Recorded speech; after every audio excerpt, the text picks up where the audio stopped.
We are thrilled to now be on ESPN and get all the viewers around the country to join us for Arena Bowl 28 on ESPN. The Jacksonville Sharks, the San Jose SaberCats. San Jose, the home team, by virtue of the better record between the two teams. San Jose finished the regular season tying a league record going 17-1. And they did it with a dominant defense, the #1 scoring defense in the AFL. Grady going to the end zone, looking for Joe Hill. Goes up, does he hold on? Yes, he does. Touchdown, Sharks.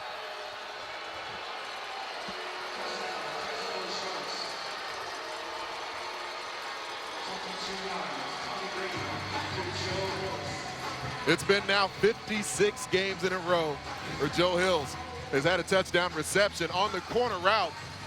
Coverage is fairly tight, but Tommy Grady drops it in over the outstretched hands of Ken Fontenette, who was #2 in the Arena Football League with 12 interceptions during the regular season. It's a great contested grab from Hills. Joe Hills in the playoffs, off the charts. He now has 10 touchdown catches. In a little more than 2 games, he had 2 stints in the NFL with the Tennessee Titans and the Carolina Panthers. And Tommy Grady, good start. They had that big conversion, Anthony, on 4th down to keep the drive alive.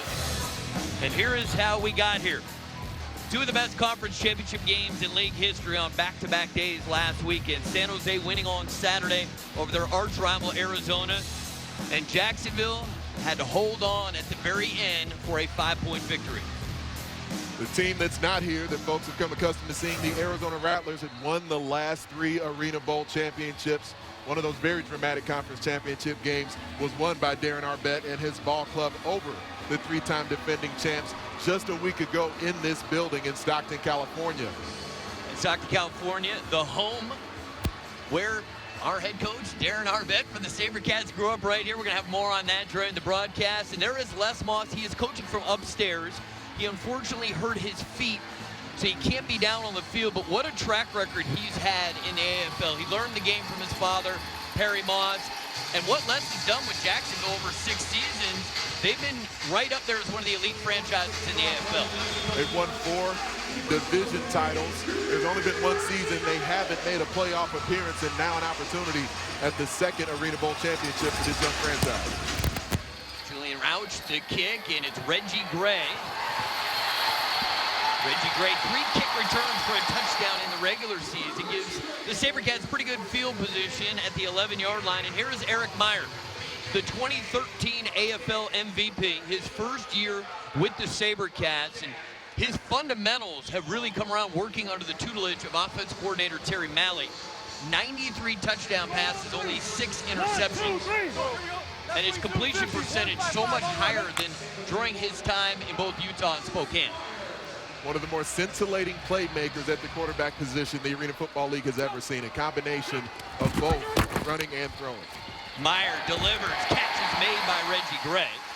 Greg Reed, the AFL Rookie of the Year, and that was just announced over the last few days, makes the tackle. This will be a matchup that will be featured throughout today's game. We'll see Greg Reed matched up quite often one-on-one with the man they know as big play, Reggie Gray. I think Jacksonville will need to mix in quite a bit of zone, though, because Gray is so deadly when you leave him matched up one-on-one. Maurice Purify at the top of your screen. He is a huge threat for the SaberCats and hold everything.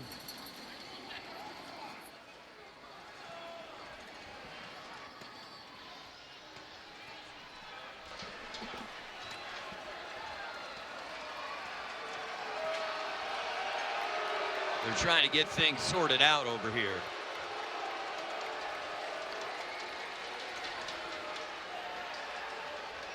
Yeah, they want the defense coordinator on the other side of the field. Both teams allowed to have a coach on the field in the AFL. They do tend to prefer them to be on opposing sides. Here, Sharks may have jumped. Eric Meyer completes it. It's Darius Reynolds coming off one of his best performances. 2 touchdowns in the conference title game, one of them of the spectacular variety. Terrence Smith with the tackle. The impact players on the field will highlight on the offensive side of the football. Reggie Gray, 162 receptions, led the Arena Football League during the regular season. That was a SaberCats record. And Greg Reed played just over half the season for the Sharks, had 9 interceptions. That was 4th in the AFL. Meyer, great pocket, delivers Reggie Gray. He's got it. Touchdown, SaberCats.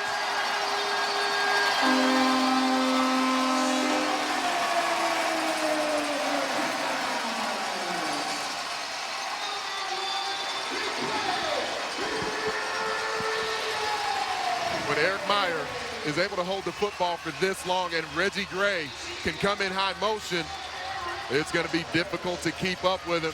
You'll see him run the over route. And Reed is in a good pedal, and that quick stutter right there. He comes out of his break so quickly that if you don't take the proper angle, the catch-up speed just won't be there against big play Reggie Gray.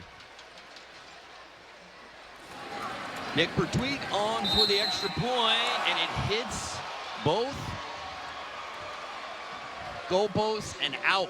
And extra points are sometimes hard to come by. Only 9 feet wide. Meyer, good looking on the opening drive. He finds big play Reggie Gray. SaberCats down by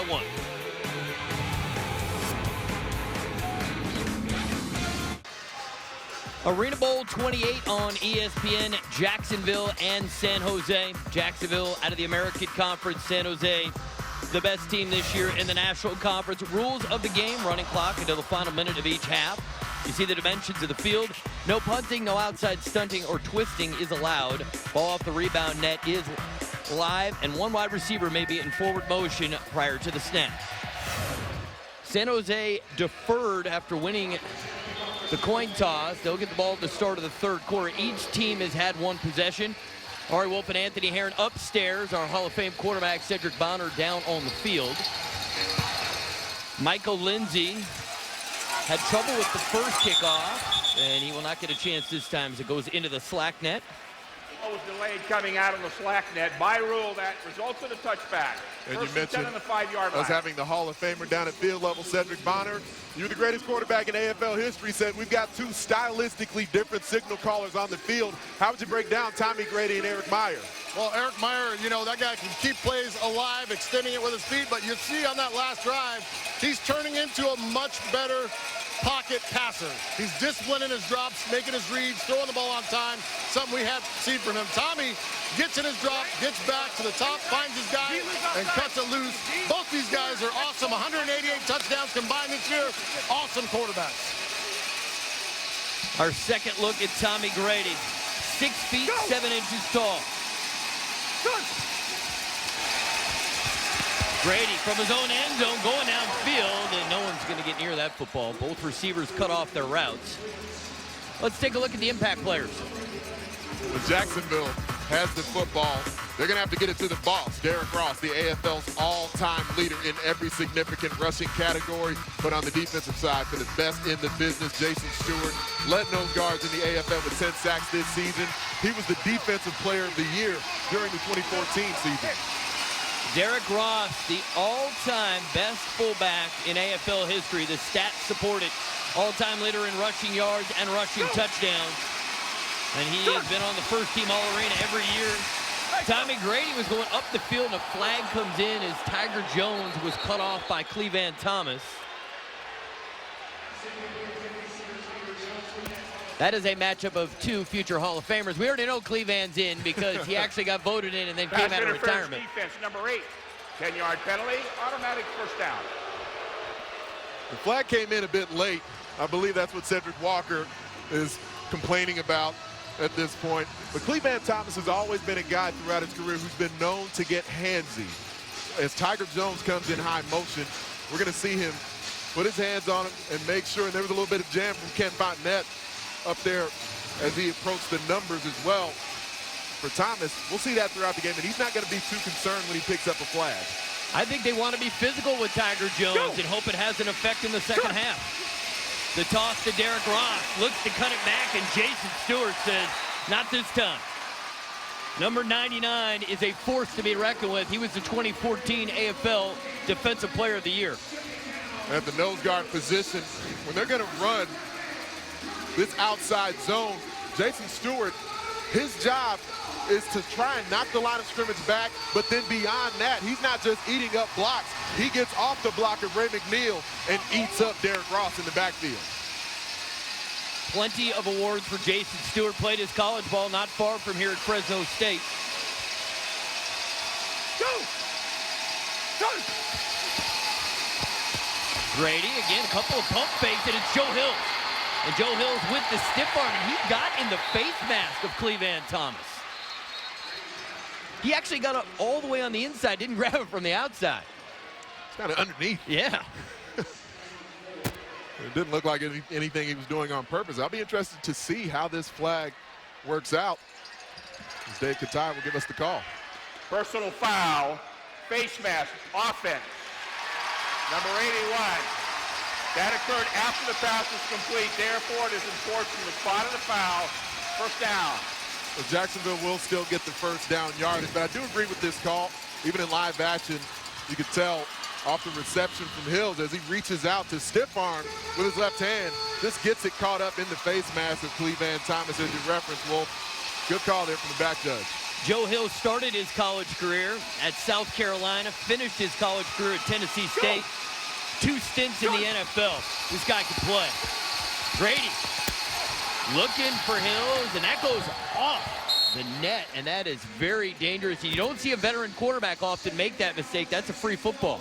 You can tell Tommy Grady trying to throw the football away from traffic, but here in the Arena Football League, as we know, that's still a live ball as it caroms off the net. Almost like a kick return sort of moment. It's a bar ball, and Ken Fontenette sort of laid out, attempting to get the interception. Grady got away with one there. Now, London Crawford was hurt and is not in the game right now. Michael Lindsey is the third receiver lined up in the slot for the Sharks. And Grady feeling pressure. Now he's going to go all the way to the corner of the end zone. Tiger Jones, does he hold on? Yes, he does! Wow! Touchdown, Sharks.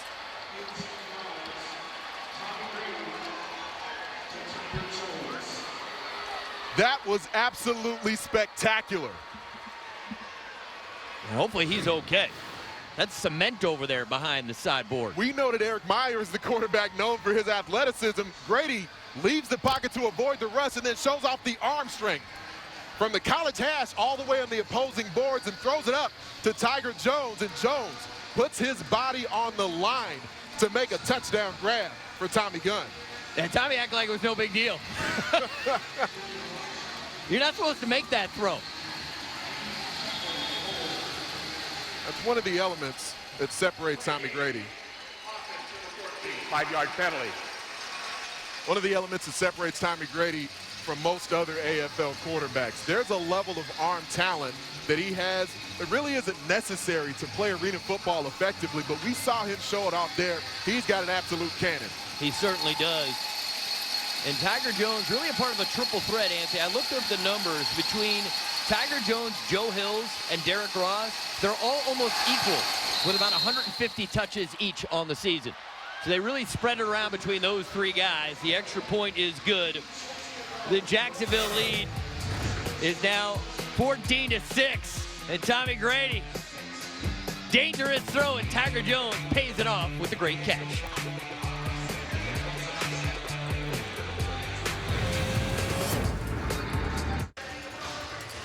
Welcome back. Arena Bowl 28 on ESPN. Tiger Jones gets into the end zone. Tiger Jones putting together a Hall of Fame resume. And Anthony, take us through this. We have to remember the rules in the Arena Football League. The wide receiver does not have to land in bounds. Self-preservation of no concern for Anthony Tiger Jones. His quarterback takes the hit near the boards, but Tiger Jones skies into the air, lands out of bounds, but because it's a clean catch, you see the back judge immediately come in. Merrill Robinson rule it a TD. Tommy Grady didn't get to see a good portion of that play. He was headed the other direction. I'd avoid Jason Stewart at all costs. So Tiger Jones had a sweet moment last weekend to go back to Philadelphia where he excelled in his career. I mean, he'll probably go down remembered as a member of the Philadelphia Soul, depending on how many more years he plays. And to go to Philadelphia and get that win, pretty sweet for Tiger Jones along with Derrick Ross. Reggie Gray out to the 5-yard line. And another look at this San Jose offense, which led the AFL in scoring, just under 59 points per game. They take excellent care of the football. Their turnover margin plus 26. That's also best in the AFL. It's amazing how much more disciplined Eric Meyer is as a quarterback after a season with Terry Malley as his offense coordinator. It's been a different version of the player they call E-Money. Become known as that throughout his career. Maurice Purify hasn't touched it yet. Now he's got his hands on the football. Maurice Purify looking for his 4th straight title. 3 in a row with the Rattlers. Joined the SaberCats late in the year. And Anthony, this guy is a difference maker. In his first Arena Bowl in 2012, he's the offensive player of the game with 7 touchdowns. He's such a big body. Maurice Purify, 6'4", 230 pounds. Missed the majority of the season this year. But as he entered the lineup after week 18, he's week by week gotten himself back into game shape. Meyer looking, catch is made. Darius Reynolds, now he had no fear there. He knew the defender was going to pop him as soon as he caught it. So just picture yourself, if you will, as a wide receiver near the sidelines. The difference between the outdoor game and the Arena Football League is that Darius Reynolds knows he's not only going to get hit by the oncoming defensive back, but the boards lining the outside are awaiting him as the collision comes from Terrence Smith. There's a level of bravery and courage that it takes to make these type of plays. Gain of 29 yards as Reynolds is replaced for the moment. Meyer. And it's through the hands of DJ Stevens. One of the perks we have in our coverage is access on the field. And we'll have plenty of live audio for you. Let's get the call first from Dave Kataya. Holding, offense number 32. 10-yard penalty, remains first down. For San Jose, we have the center, Kimani Jones, mic'd up. So we'll hear the play call as Eric Meyer comes into the huddle. Hold up.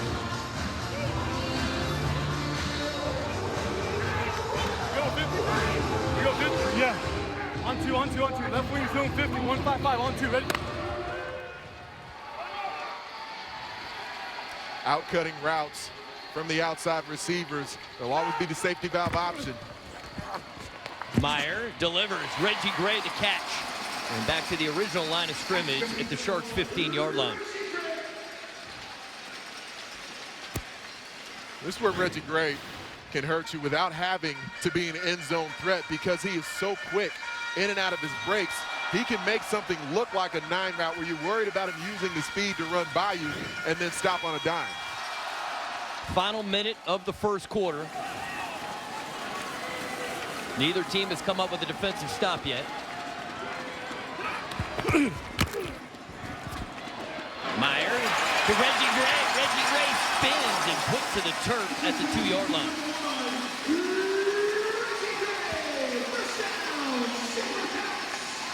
Now we're here inside the 3-yard line. Another grab from Reggie Gray. We're getting into this area of the field. Could be Odie Armstrong territory. We're seeing more off coverage now from Greg Reed. What they'll have to do, continue to gang tackle and rally to the football. That will be the end of the first quarter. Good start. Total of 4 possessions, 3 touchdowns, and 1 drive still in progress. Arena Bowl 28 on ESPN. Been waiting a long time for this one. Great matchup, the Sharks and the SaberCats.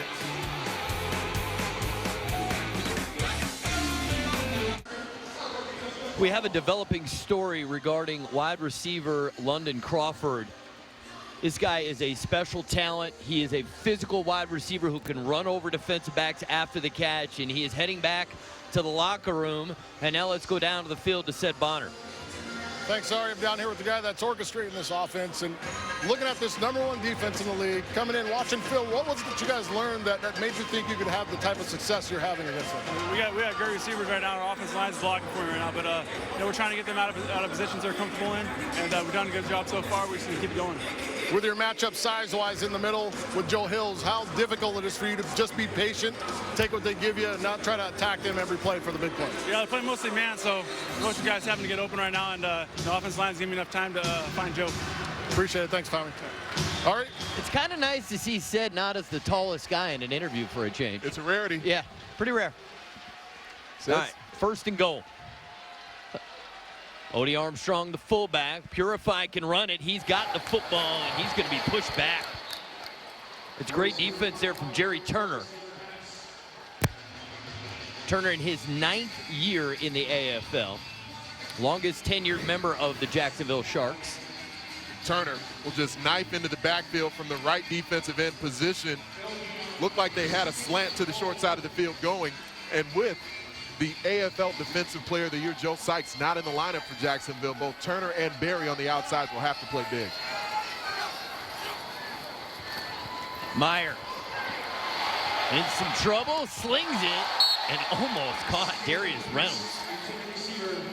That's what Eric Meyer could do. It looked like the play was dead. I thought he was just going to get rid of it. He goes sidearm, almost finds a way to get a touchdown. He's done such a fluid job of still implementing parts of his game that he's become known for, like throwing at the odd arm angles from off balance through windows that don't appear normal people could fit the football through them, but still playing more under control than what he did earlier in his career. That was the first incompletion tonight for Eric Meyer. He's now 7 for 8. 3rd down. Meyer throws. Gray's got it. Touchdown, SaberCats.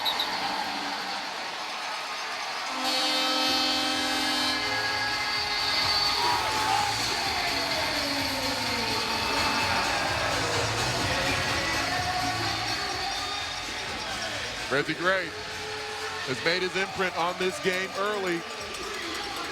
After a protection breakdown on the previous snap, the pass protection held up soundly for the SaberCats. Feels like an all-star game when the touchdowns have been scored by Joe Hills, 2 by Reggie Gray, and 1 by Tiger Jones. That is an elite group of wide receivers. Extra point this time is good for San Jose. The Jacksonville lead is now 14-13. An outstanding start for Eric Meyer, looking very composed and on top of his game in his first Arena Bowl appearance.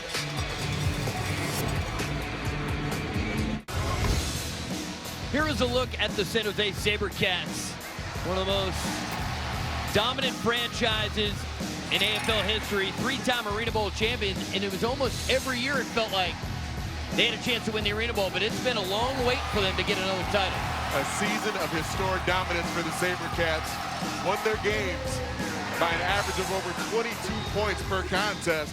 Conversely, the Jacksonville Sharks had a very slow start, 0-4 at the start of the regular season, 1-5 through the first 6 games, before finally turning into the team that we anticipated with this all-star lineup that Les Moss put together throughout the offseason.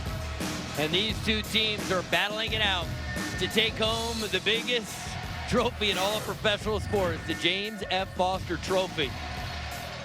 See the two helmets, it's a good-looking shot, and good-looking hoisting that trophy up over your shoulders if you win the game.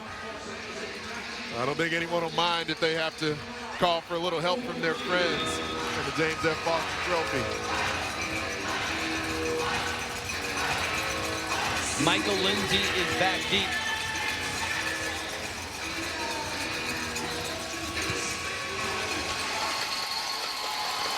Lindsay plays it cleanly. And blows right by David Highland, and Lindsay made a name for himself as a kick returner with the Tampa Bay Storm, gives his team good field position. And we will take you back to the play where London Crawford got injured. It was really early in the game. You see here he makes the catch. Crawford, the former Arkansas Razorback, actually had a somewhat ugly injury last season, a non-contact play. He broke his kneecap there. Doesn't appear to be anything from his lower body. Don't want to speculate, but he's holding his side as he leaves the lineup, and he's gone back to the locker room. Tommy Grady, 5 for 8, 90 yards, and 2 touchdowns. Set up the screen to Joe Hills, and got good blocks, and Jason Stewart, the nose, hustles there and stops him after a gain of 4. You won't see a lot of nose guys tracking down Joe Hills. That's impressive. You love the fact that these green jerseys play so hard. The SaberCats, the hallmark of their defense, has been pursuit throughout the season. They pursue quarterbacks into the backfield as well as anyone, but especially on plays like that, you often see the defense rally to the football. 23 dive on 1. Even though there hasn't been big yardage early in the game from Derek Ross, this is the type of game plan that will have Jacksonville have their most success, giving him the football. Derek Ross, the carry, and Dante Page-Moss trying to rip that ball out, but it's a gain of 2, and it'll set up 3rd and short. For the latest news, scores, and stats, log on to arenafootball.com. Whether you want to check out special features on the league's brightest stars or watch live games via the ESPN3 video player, arenafootball.com is where it's at. During the regular season, Jacksonville converted 3rd downs 47% of the time. They're even better on 4th down, and this is certainly 2-down territory with 3rd down coming up.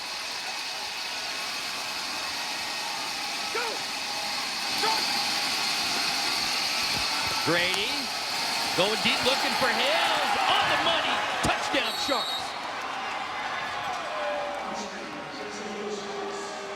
Can you throw it better than that, Anthony? That throw was perfect because it was pretty good coverage. The coverage was good. The pass was great, but it started with the protection up front as the offensive line kept Tommy Grady comfortable in the pocket. It's got a beautiful arc to it. He could have stepped into the throw, didn't need to. And from there, when you're that cool, that calm, that collected as a QB, and you're as deadly as Tommy Grady with the ball in your hands, you can be that accurate even with a future Hall of Famer hanging all over your big play wide receiver. And that extra point is blocked. Now each team has been unable to convert an extra point attempt. Now back to an even 1 touchdown differential. As Dante Page-Moss, we've seen him now for the 2nd consecutive week streak through the protection, pick up a block PAT in a scenario where he actually had to answer that. Speaking of answers, score for score here in 2nd quarter action. Arena Bowl 28 on ESPN. Watch this or watch nothing. Stockton, California. This community has stepped up, hosting the National Conference title game a week ago, and with San Jose winning, they have turned the SAP Center into the Stockton Arena, bringing all the banners, the field, everything to make it feel like a home environment. And the SaberCats ownership, John and Dave Fry, they sent buses to San Jose to bring all their season ticket holders up here to try to recreate as much as they can that championship atmosphere they have on their home field. It's been a phenomenal effort to bring the home atmosphere from San Jose all the way here to Stockton. The SaberCats staff, the folks around the city of Stockton should certainly be commended for their efforts, especially here at the Stockton Arena. Reggie Gray will not have a chance to return this kick. It'll be a touchback. The PBC invades Los Angeles for the first time with a hugely anticipated fight between 2 of the best Mexican fighters in the world, Leo Santa Cruz and Abner Mares. Fights like this only come around so often. Premier Boxing Champions presented by Corona Extra tonight at 10 p.m. on ESPN and watch ESPN. It's a big night of sports. Got the Arena Bowl Championship here, some Premier Boxing Championships later. I feel like we're just in the opening rounds of a prize fight right now between the 2 best teams this year in the AFL. And there's Mo Purify, not only makes the catch, but lets Greg Reed know that Mo's the bigger, more physical receiver as he runs over Greg Reed. While Reed may have taken the brunt of that tackle, he did what he needed to do. The most important part with Mo Purify, who's so outstanding after the catch, is just to get him on the ground. Mo Purify played his college ball at the University of Nebraska. All Big 12 as a senior. Eric Myers behind Purify, and he can't bring it in. Purify, the former Cincinnati Bengal, who won 3 Arena Bowl championships, the last 3 with the Arizona Rattlers. One of the things that's always been so great about him is the confidence he has in his hands, where he's willing to just reach back, reach outside his frame at any angle to try to cradle it in. We'll often see a lot of receivers throttle down and try to get that ball into their bodies, but Mo Purify doesn't normally need to. Meyer is Purify, makes one guy miss, and then Purify finally down at the Jacksonville 19-yard line. And he's coming out of the game, at least for a single play. He's got a helmet issue. If Tony Dorsett ever played wide receiver, I believe it would look something like this. The high stepping, the ability to evade tacklers, so you've got that combination of elusiveness and power.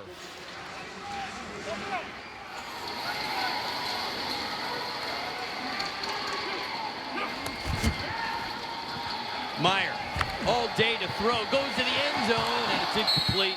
Greg Reed, great coverage on Reggie Gray. You don't hear that too often, especially when the quarterback has that long to hold the football. And Meyer was very comfortable in the pocket. This is a Jacksonville pass rush that wasn't able to get home as this drive is now elongated. Let's take a listen inside the huddle. Zone 50, 155 on 2, ready? Again, and we'll see outbreaking routes from the inside receivers. Safety valve will be available to Eric Meyer on the hitch. Meyer, and it's broken up. Reed came in because Reggie Gray had it in his hands, and Reed saw it right there exposed and knocked it out. Smart play by the former Florida State Seminole. Reed's very crafty with how he can play DB, because here it looks like there's a shot at a reception, but you see him there going in and fighting for the football late. Those are ball skills that are on display from Greg Reed, because quite often you'll see DBs come in and just try to secure the tackle, but Reed, seeing the ball extended, able to knock it away at a moment's notice. Third down. Meyer, and that is broken up. Rache Jackson gets a hand in front of Reggie Gray. And it's our first true big play of the ball game. 4th down for San Jose. Jackson is coming here over the top, just gets in position at the last moment. You see him there, he's eyeballing Gray throughout the majority of the route, then whips his eyes around at the last second for the deflection. Mo Purify is back in the game. He'll be at the top of the screen. Reggie Gray in motion. 4th and 10.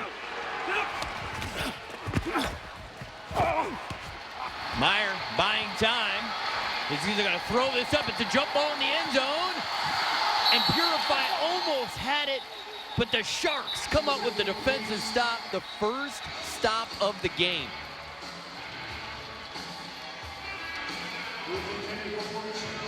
Let's hear from Dave Kataya.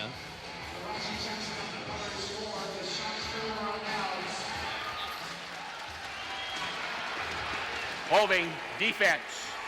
Number 10, 10-yard penalty, automatic first down. Those guys had to cover for a long time. They surely did. I was surprised that holding was the call. Really, when the ball was in flight, there appeared to be a shove in the back in the end zone.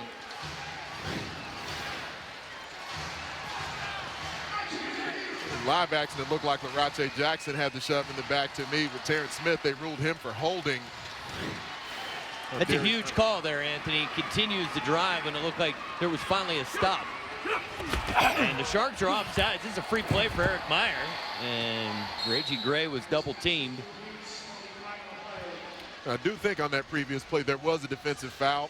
They didn't call the one that I saw. To me, I saw Rache Jackson shove a receiver in the back.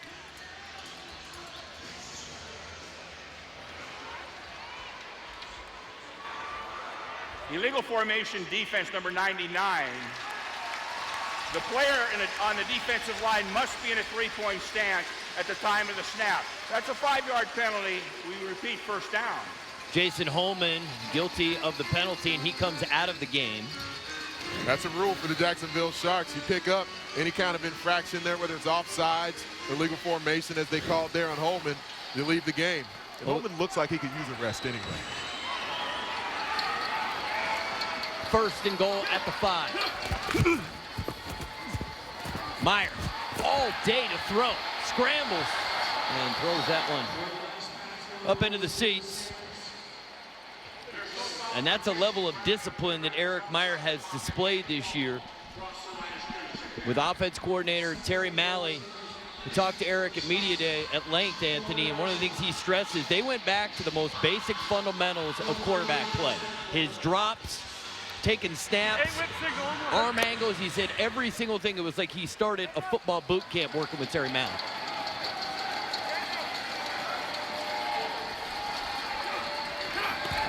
Second and goal. Meyer's going to scramble. Going to tuck it and run. Does he get in? No. He's going to be just shy of the goal line. I mean, he is always a threat to run the football. Big Ant, the numbers for him running the football this year, he didn't do it as often as we've seen. 29 carries, but averaged almost 5 yards per carry. That's a huge number in the AFL. Evading the rush, a pass rush that's now 12 plays deep into this drive. So they're certainly tired at this point. Eric Meyer able to flash that running ability. It's not one of the defensive backs from the Jacksonville Sharks on the ground, Larache Jackson.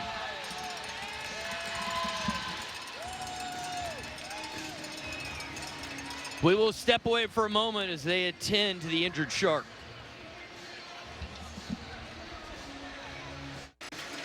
Great time of year, 2015 Little League World Series, Williamsport, Pennsylvania. The third place game, Sunday at 10 a.m., Texas taking on Mexico. And then the championship game, Sunday at 3. Little League World Series, always so much fun, and that will wrap up.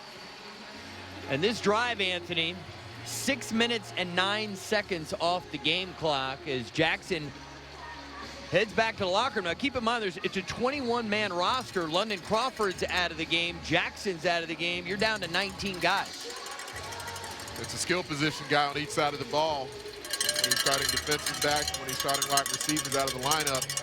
We'll see if Larache Jackson is able to return, and he's one of the players on the lineup for Jacksonville that has Arena Bowl experience. He played in the Arena Bowl last season as a starting DB with the Cleveland Gladiators.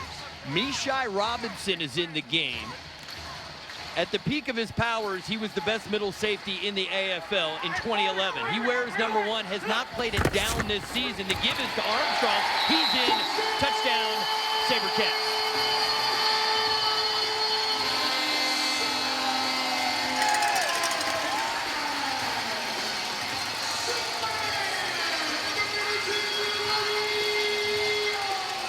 This is back to outdoor football. Odie Armstrong will take the carry and plunge his way into the end zone.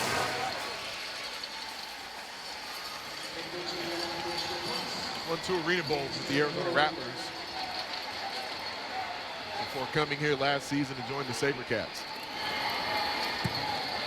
Extra point is up, and it is good. Game deadlocked at 20. 3 minutes to go in the opening half. Odie Armstrong, the veteran fullback, gets in for the 6th. Game is tied.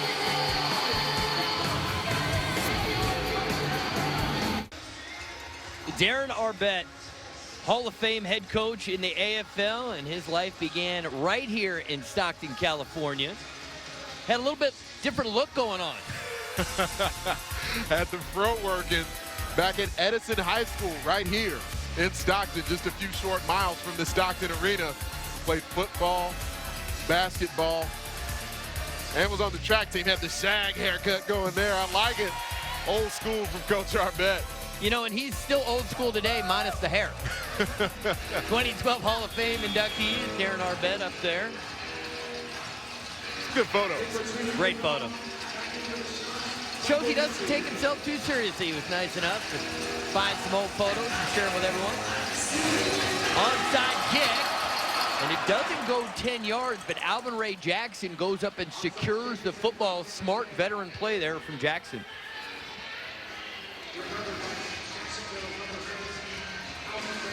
Let's go to set. Thanks, Arnie. Down here with a few haircuts ago, Coach Arbette. I mean, you've done an excellent job here with the SaberCats. I've had a lot of chance to face you. Talk about this team and where they compare with your past teams. They work really hard. They police themselves. They compete every day. It's a heck of a football team. Coming in each and every week, getting these guys to compete day in and day out. Has that been an easy job for you? It's been really easy. They come in and day out, and they compete against each other. Appreciate it, Coach. Thank you, guys.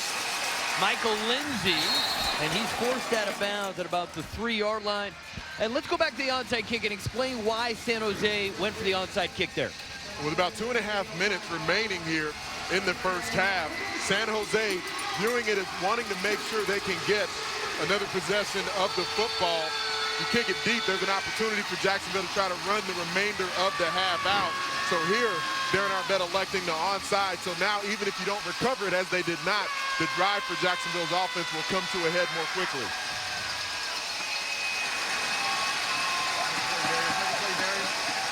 Tommy Grady keeps backing up, throws. Joe Hills has it. Second touchdown of the game.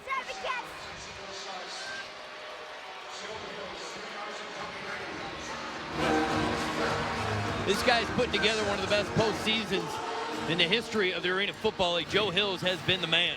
The route combination, as Tiger Jones comes in motion, we'll see him run a whip route, and that really takes the defensive backs with him towards the inside. It sets up a little additional space for Joe Hills with some confusion in the secondary from San Jose.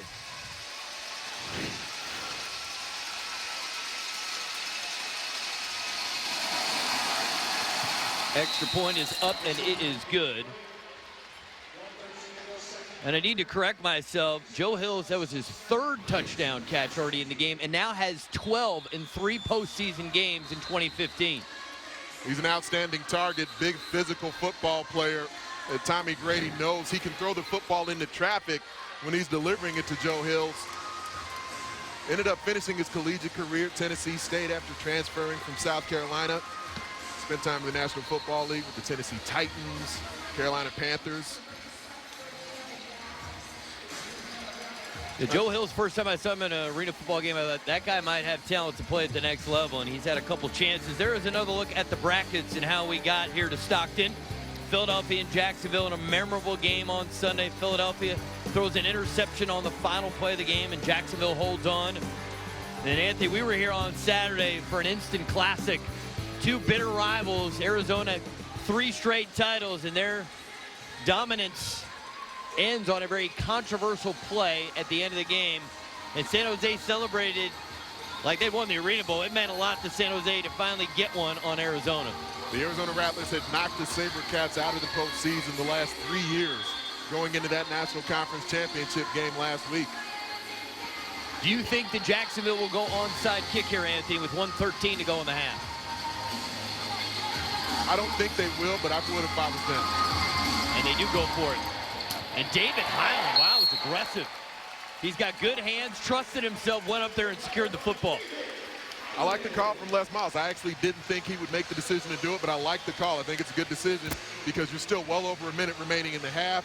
As we know, once you get inside the final minute of the half, the 1-minute timing rules will come into effect where the clock will stop on incomplete passes. And so there could be a 2-for-1 opportunity here remaining for the Sharks. It's all about creating an extra possession for your team. We have come to the 1-minute warning. Will be initiated by the replay official.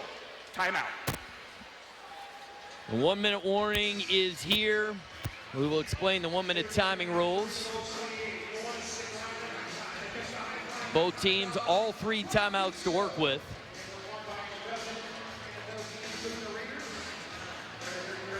We will step away. The Sharks lead 27-20. First and goal coming up for the SaberCats when we return. The Cubs, led by rookie slugger Chris Bryant, take on Adrian Gonzalez and the Dodgers. Baseball tonight, Sunday night countdown. Get your coverage started at 7. Then it's Cubs versus Dodgers, Sunday at 8 p.m. on ESPN and watch ESPN. Baseball rules on ESPN. First and goal at the 6. Eric Meyer started 7 for 7. He's now 10 of 16. And Meyer all kinds of time. And he'll finally throw that out of play. Smart decision. Now in the final minute, the clock stops on any incompletions. And a player, if they catch it in the field of play or they're running the football, can give themselves up by the sideboards by reaching the ball out over the top of the boards. The timing rules become much more similar to the outdoor game in the final minute.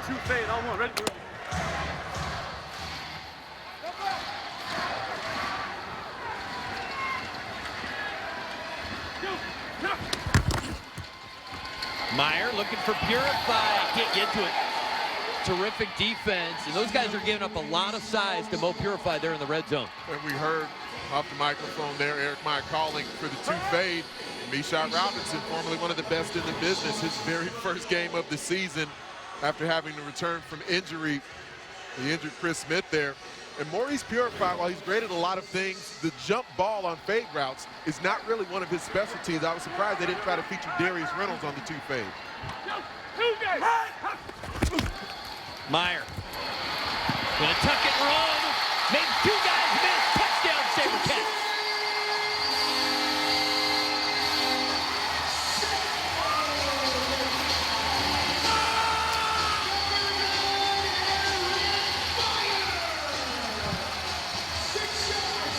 This is what he can do.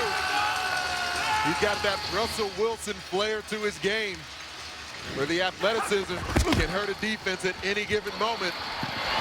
You know what the right arm can do. The former Walter Payton Award winner from Eastern Washington took a big hit as he just narrowly crossed the goal line.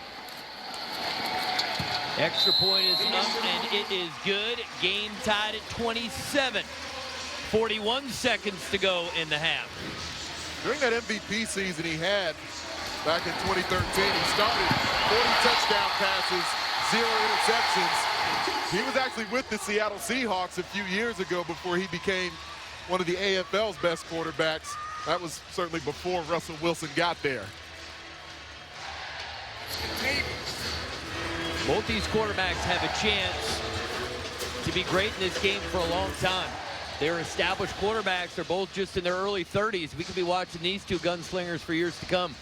Now, I've been using the hashtag legacy on Twitter at Big Ant Heron throughout the last few days just because we've got two former MVPs in the lineup as quarterbacks.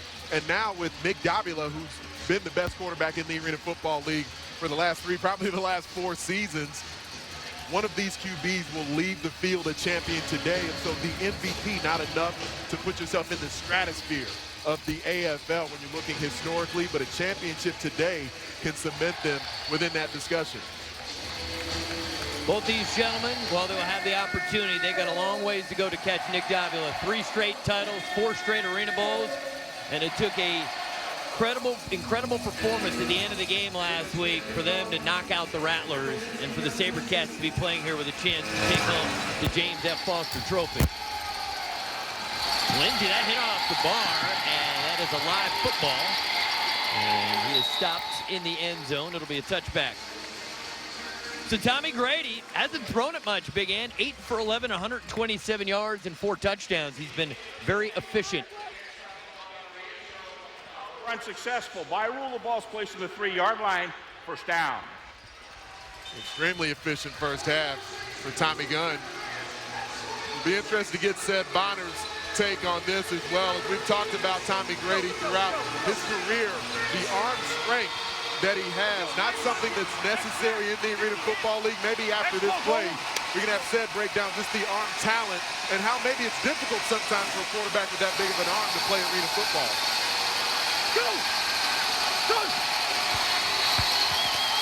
Grady gets rid of it. Michael Lindsey, and he gives himself up to stop the clock. There is a flag down.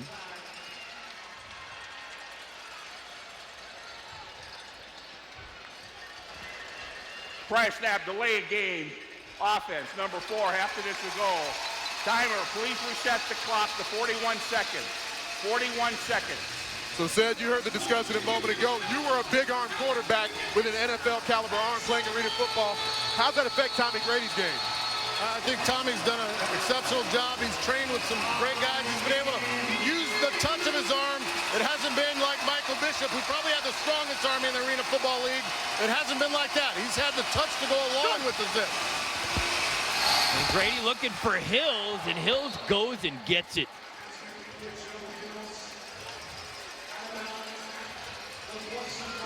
It's a great example of what Cedric Bonner was just telling us there, because we've seen the arm strength on the previous touchdown pass to Tiger Jones, but here the touch to deliver the football over the leaping Jack linebacker and between two separate defensive backs at two different levels over near the wall.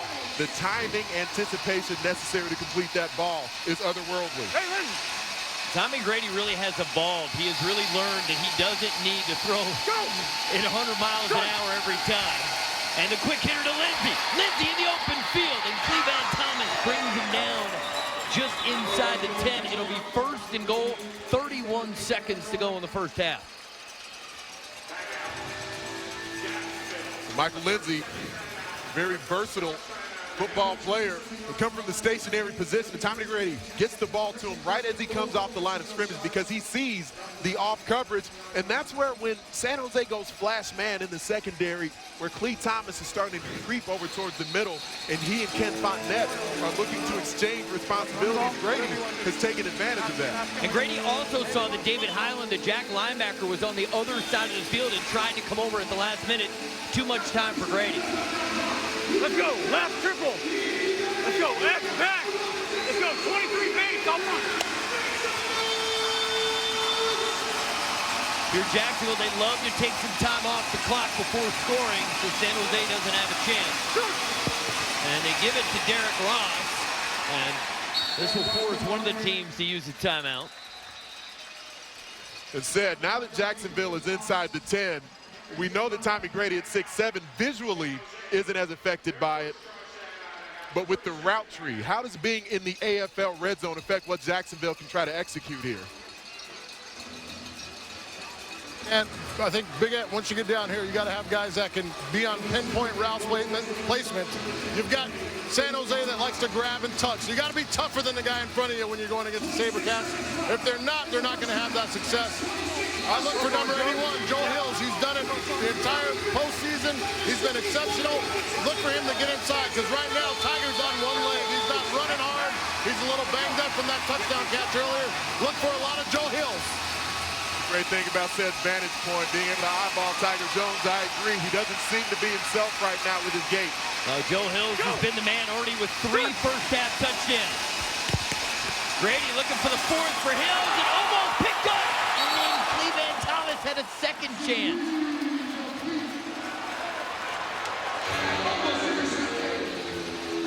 Where else do you see 3 different players with an opportunity at catching a football before anyone has actually touched it? This is another football that sails off the net from Tommy Grady. Fontenette off his hands, then Cleveland with a shot. Joe Hills just has to come in late and play defensive back with really a defensive-worthy strip of the football. Really, Joe Hills, give him credit. He stopped that from being an interception. Hills is in motion. Grady looking at Hills the whole time.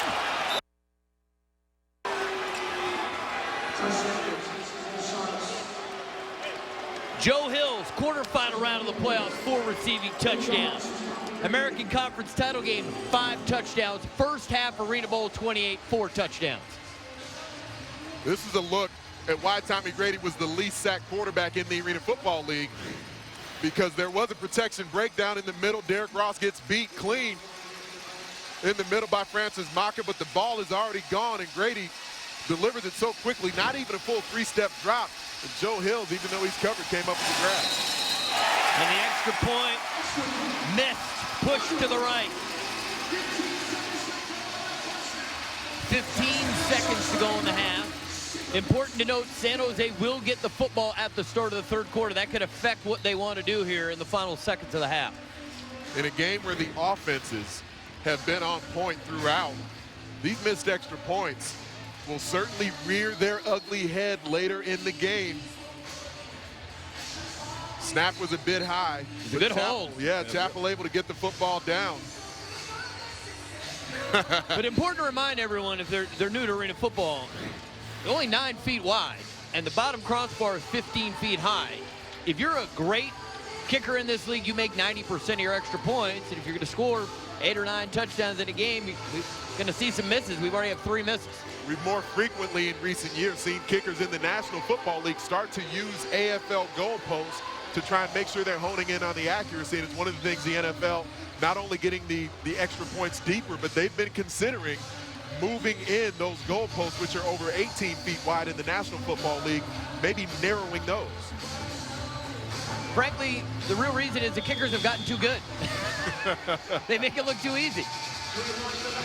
Well, the constant action that the AFL has been known for over the years, every other league out there wants to have that sort of tempo and action going. Reggie Gray will not have a chance. Instead, if you want to pop in, what are you guys thinking here? 15 seconds to go in the half. They're getting the ball at the start of the 3rd quarter. Aggressive here or careful? Said, you know Terry Malley better than I do. I think he's going to tell Eric Meyer to play it safe. They're going to run plays, but not put the ball in trouble. Absolutely. Stay out of harm's way. They're going to take a couple dig routes. You got to get that passing game going, that lateral passing game. Push up the field about 12 yards. Look for Mo P or Reggie Gray running that dig route, getting out of bounds on the sideline. We just talked about how hard the kicking game is. If you're expecting a long field goal attempt, probably won't happen, because if you miss the long field goal, there's a chance for a return. Let's see how aggressive the SaberCats are. Myers scrambles, flags are down. Reggie Gray to catch. Reggie Gray out of bounds just inside Jacksonville territory, but the flags were in the area of offensive holding.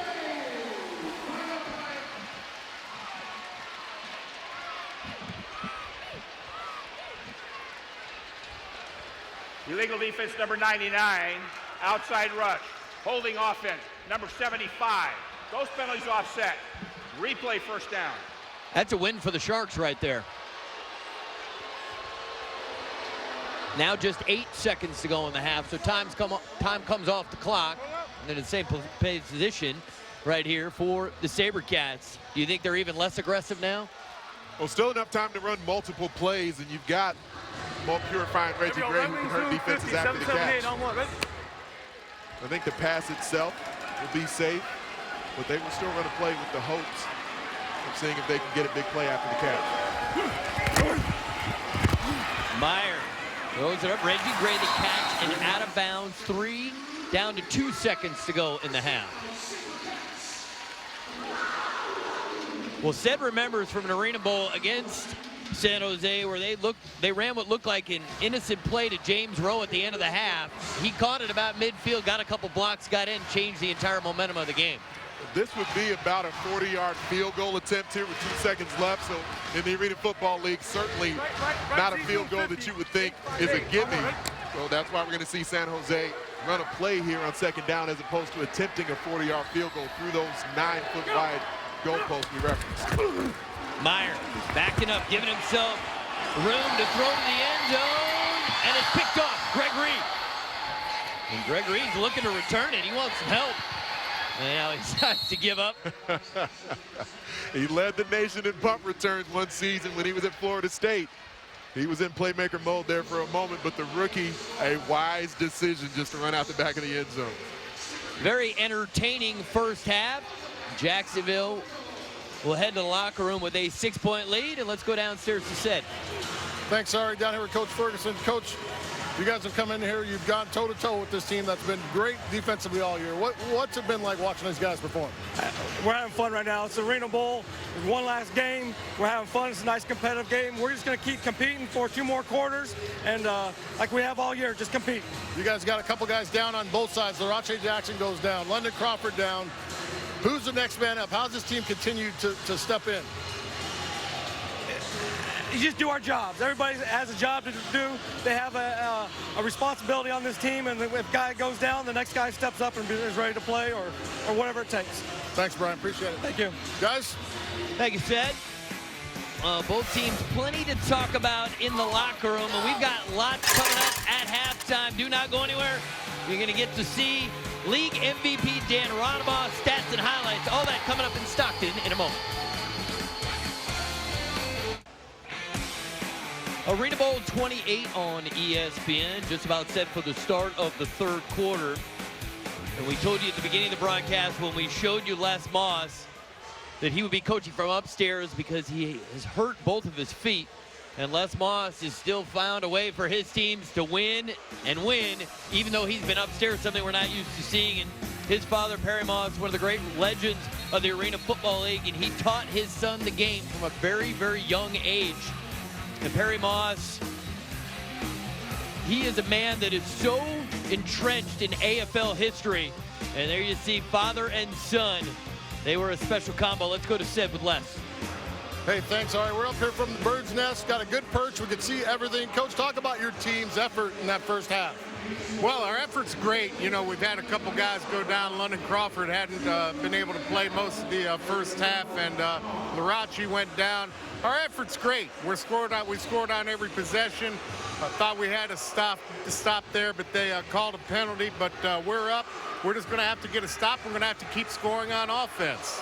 You've been around this game a long time, and talk about your team and where they rank amongst the teams that have gone to the Arena Bowls and won championships for you. Well, I'll tell you what, this team is very resilient and has fought a lot of adversity all year. So if there's any team that can win this game tonight in this environment, it's this one. Well, Coach, I really appreciate your time. Lots of respect. Appreciate it. Thank you. Thank you.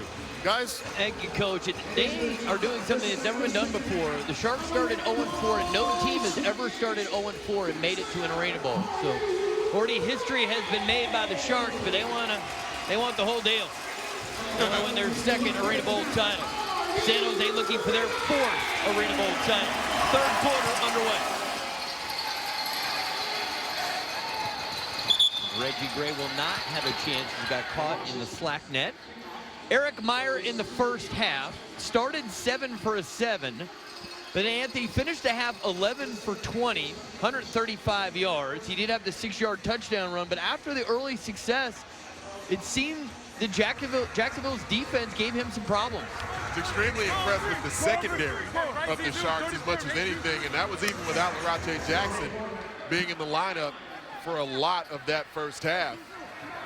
He appears to have returned to the lineup now. Yeah, he's at the top of the screen, number 6 in white for the Sharks. Meyer, quick hitter, purified the catch, and immediately tackled by Mishai Robinson. And we only had a moment to talk about Mishai because he came into the game late in the second quarter, but an incredible story. Goes on IR before the season starts, and they don't activate him until the week of the Arena Bowl, and he's out there and has a chance to make a difference in the Arena Bowl. One of the leading tacklers in Jacksonville Sharks history, their leading interceptor as well. He was as good as any man-to-man defensive back in the Arena Football League. Meyer, it's Reggie Gray, and Gray has the first down and more, brought down at the 24-yard line. And we got the center for San Jose mic'd up on these snaps, and we're hearing those train wrecks, the car crashes that are happening snap after snap. Left up, X-Zoom, 50, 785, almost. The corner route will be an option here. And Meyer coming to the field side. See if coverage from Greg Reed dictates and taking it. Meyer feeling pressure, going to Stevens, goes up, fighting for it. Touchdown, SaberCats.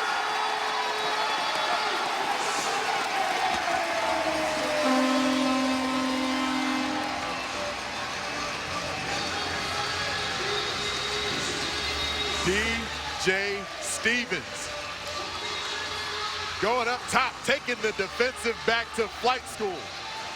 Larache Jackson came back into the lineup, trying to fight the football away from Stevens. Couldn't come up with it.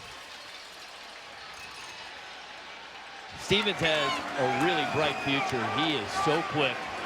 Went up, fought for that football. Extra point on the way, and it is good. And San Jose in front, 34-33. DJ Stevens. Eric Meyer putting a lot of faith in the little guy. Puts it up for grabs. And Stevens wants it more. Takes the football. SaberCats with the lead.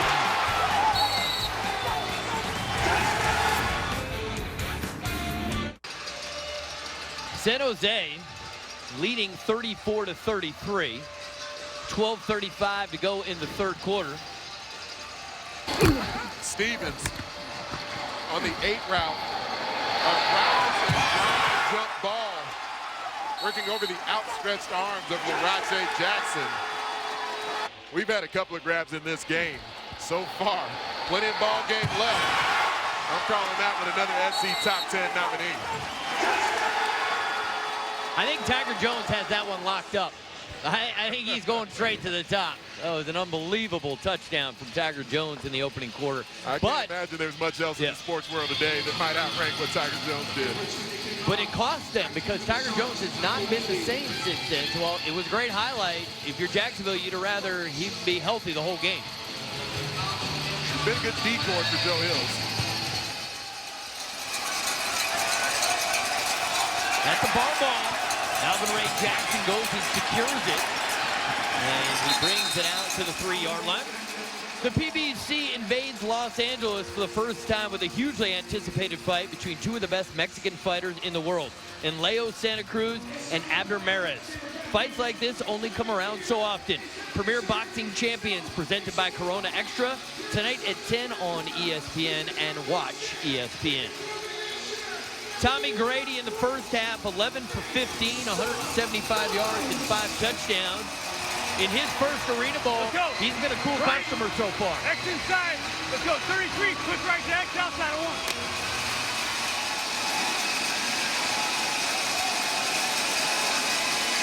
Still no London Crawford. Michael Lindsay starting the third quarter. Quick screen to Joe Hill.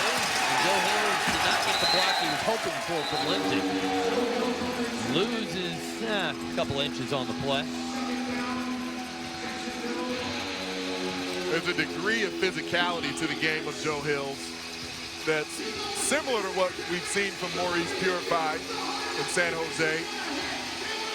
Hills does such a great job running through contact in his route combinations. Not as scintillating after the catch, though, as Purified. Hills, 4 first-half touchdowns, 13 in the postseason. And it's Hills makes the catch right at midfield. Fontenette is good coverage. That's just a really good throw and a good catch. Ken Fontenette was one of the candidates for Defensive Player of the Year in the Arena Football League. As Joe Hills comes in high motion, runs a dig route, breaks it off short. See there, again, look at the anticipation of Tommy Grady, throwing it through that window, and then the bravery that's necessary, knowing that you're going to collide with the boards after you make the grab, but still willing to hang on.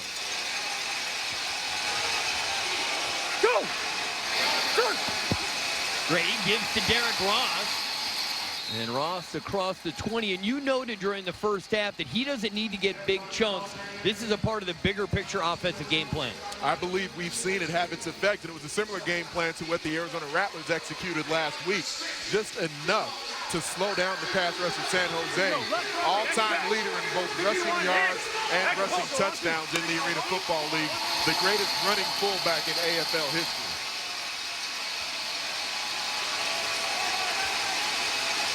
Five straight seasons, he's had at least 32 rushing touchdowns. That's ridiculous. Tommy Grady in trouble, gets rid of it, and Tiger Jones makes the catch. There is a flag, however, right near where Tommy Grady went down.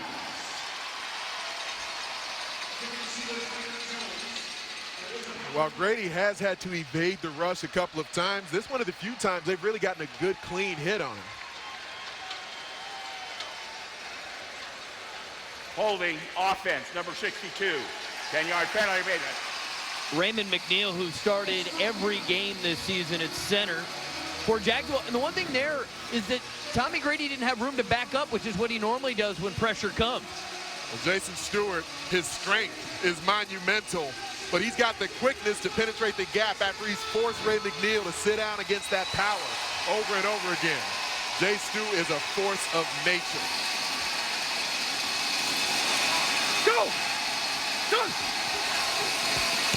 Grady up the sideline, and Hills almost had it. Cleveland Thomas there to knock it away.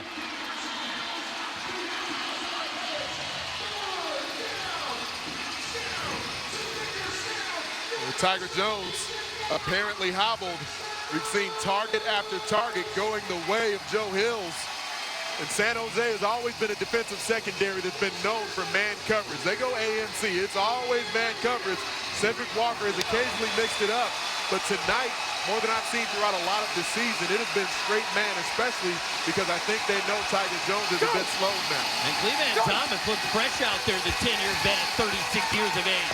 Grady moves, throws, Hills makes the catch, and he is just shy of a first down. It's going to be 4th and short. They need about a yard, but there is a flag back at the 16.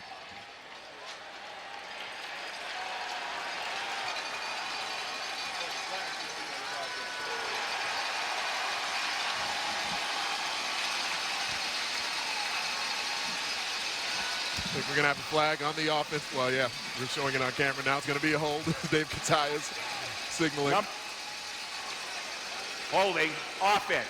Number 72, 10-yard penalty, 3rd down. It's a long day. This is an offensive line that's held up really well. Here Cornelius Lewis off the edge, maxed up with Dante Page-Moss.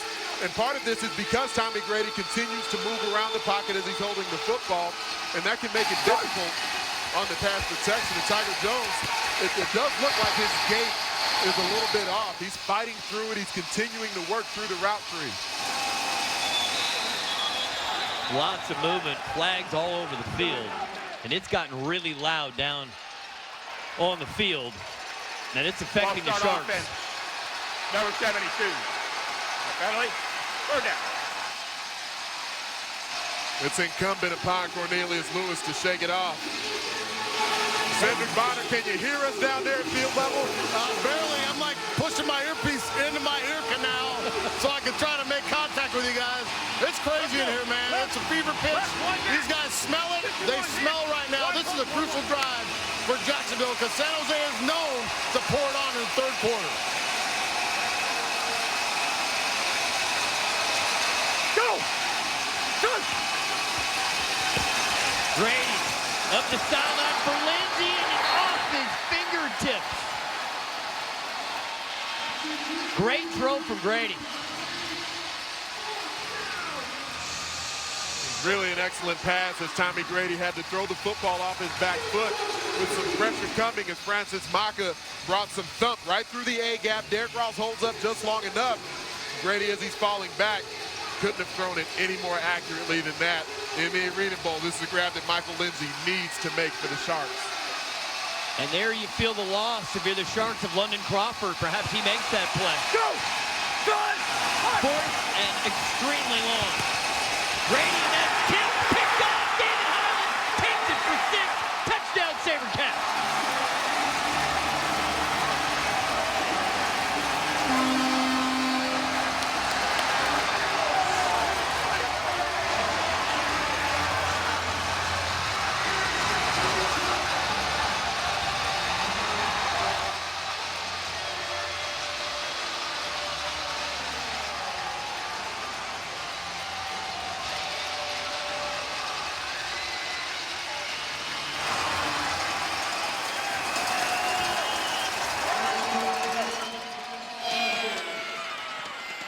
Nick Pertwee on for the extra point attempt. Kick is up, and it is good. And just like that, San Jose trailed by 6 at halftime, and they now lead by 8. Tommy Grady on 4th down. It's deflected. David Highland, right place at the right time for the pick 6.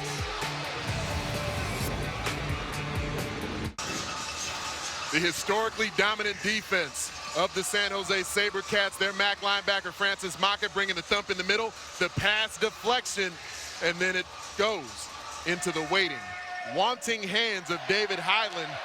This defense not only led the AFLs in sacks, but also interceptions. Wolf, they are like the Bumpus Hounds from A Christmas Story, picking up all the scraps off the table, taking it the other way. And David Highland was recognized at the awards dinner for his work away from football, the Al Lucas Pulse Hero Award for his philanthropic efforts. He's a great young man, David Highland. And Lindsey can't get out of the end zone. It'll be a touchback.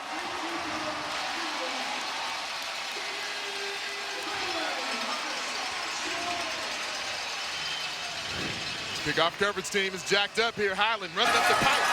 Those middle hash marks. He evades one tackler or one blocker, then gets there to make the play inside the end zone. You saw another moment there. Arate Jackson holding his ribs as he got up.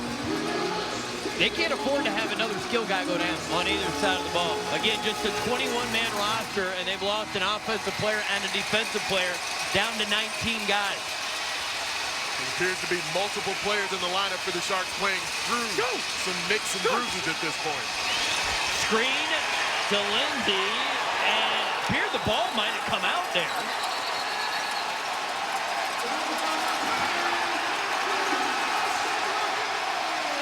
And Cedric Walker celebrating because it's SaberCats football.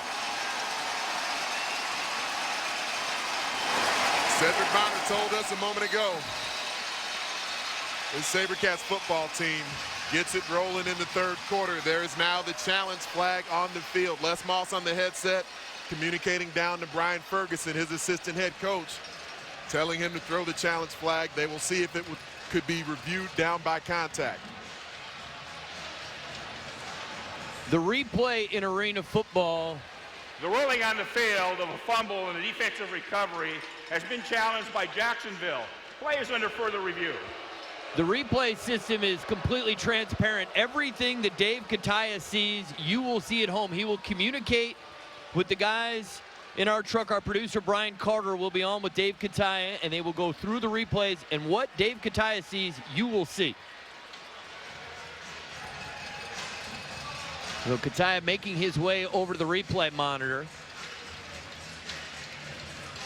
Critical call here for the Sharks.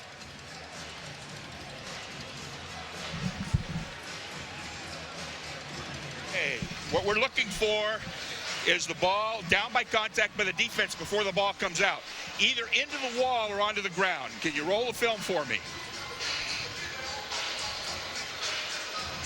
All right, you see he's got control of the ball, definitely completed pass. Ball is starting out. You have a shot from the other side.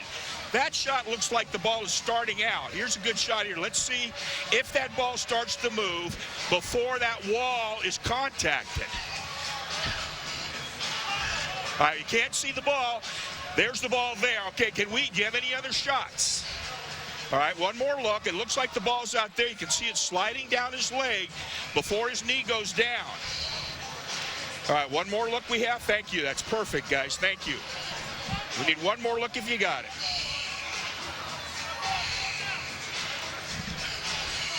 All right, go back on that one slowly, please.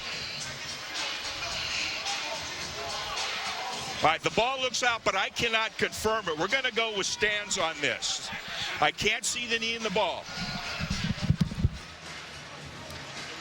As we hear the monologue from Dave Kataya going with stands as opposed to confirmed because there was not an indisputable angle, but I believe that's the right call. The ruling on the field of a fumble and a recovery by the defense stands. First down, San Jose.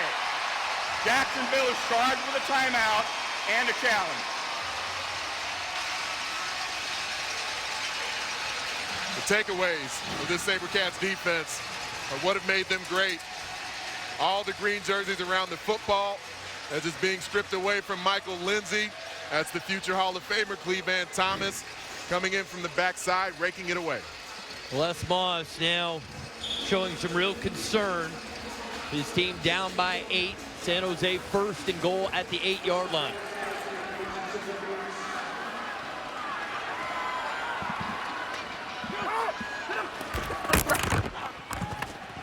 Meyer throws, fumbled and dropped. Darius Reynolds likes those spectacular catches. He's become accustomed to making the circus-style grab. This one would have perhaps been the easiest touchdown grab he's had in quite a while. Saw the outstretched arm of Larache Jackson leaping into the vision of Reynolds, throwing off the concentration, had to relocate the ball at the last moment. Second and goal. Jacksonville jumps. They're going to blow this one dead. Jerry Turner coming off the edge. Prior to the play, offsides defense, number 56. Unabated the quarterback. So he's out there to go. Yeah. Now, the best defensive player in the AFL this year, hands down, was Joe Sykes. It wasn't even close for the defensive player of the year. They miss him. I mean, his ability to get to the quarterback, you have to account for him on every play. AFL record, 18.5 sacks. But I think more impressive is the 10 forced fumbles. Also an Arena Football League record for a single season. And the sacks record he broke was his own record that he set when he was a member of the San Jose SaberCats. And there's movement at 75, Cornelius Dixon. Right at snap, false start offense, number 75. 5-yard penalty, it is second down. And when you think about it, the penalty, they will lose yardage, but now it does back them up outside the 10-yard line. You've got the squared end zones here as they brought the turf from San Jose here to Stockton. But the confines of the red zone in the Arena Football League don't allow for the entire route tree, so you got some more space to work here back on the 9-yard line. Well, the SaberCats want to do everything in their power to replicate their home environment at the SAP Center. This is their exact field they use at home, same specifications. Meyer throws to the corner of the end zone. Touchdown, SaberCats. Darius Reynolds.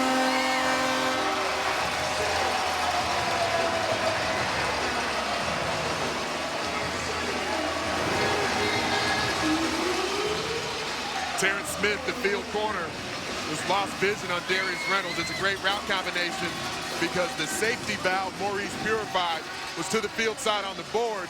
And so as Purify comes here to run the stop route, that's where the eyes of Terrence Smith ends up staying with Purify. He runs into the flat. You see the eyes there of Smith. He's trying to play the distance between the two, but can't get it done, and Eric Meyer makes him pay. The extra point is up, and it is good.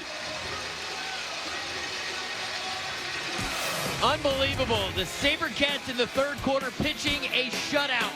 They were down 6 at the half and now lead 48-33, and Eric Meyer loves it.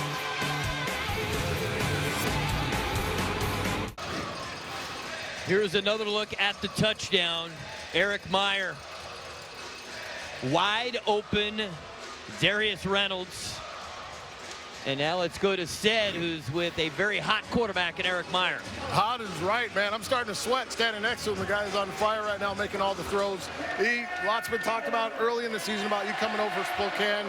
Is this what you came here for, to play for championships? Absolutely.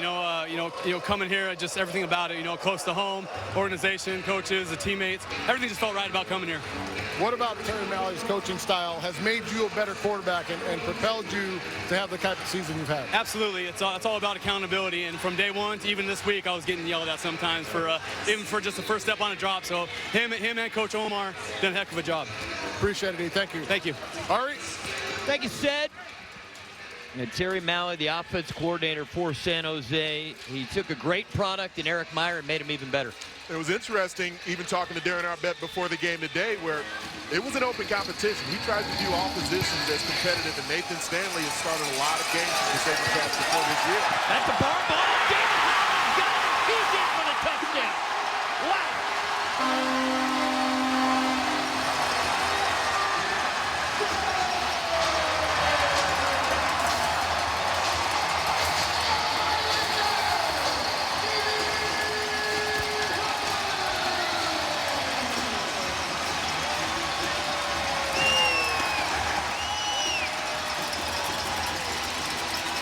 Well-deserved smile on the face of an ecstatic Darren Arbett. Lots of football left to be played, but another play made by his Jack linebacker. David Highland's put together quite a resume in this game already. He's been a part of some huge plays. 2 touchdowns for David Highland.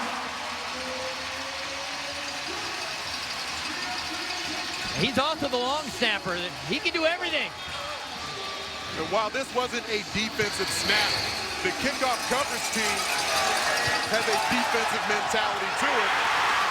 And so you see there the playmaking ability, the ball skills of a guy who's the all-time interceptions leader at Morehead State. For a little while, he was one of the best middle safeties in the AFL as well, previously in his career.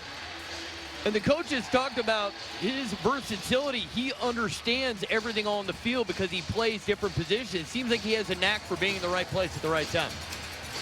there's certain players who have that intangible quality. While the physical gifts of David Highland are certainly above average, he's got a great sense for the game. He's got a feel for finding those moments where the ball will be in flight, seeing the passing lanes, and then reacting at the opportune moment.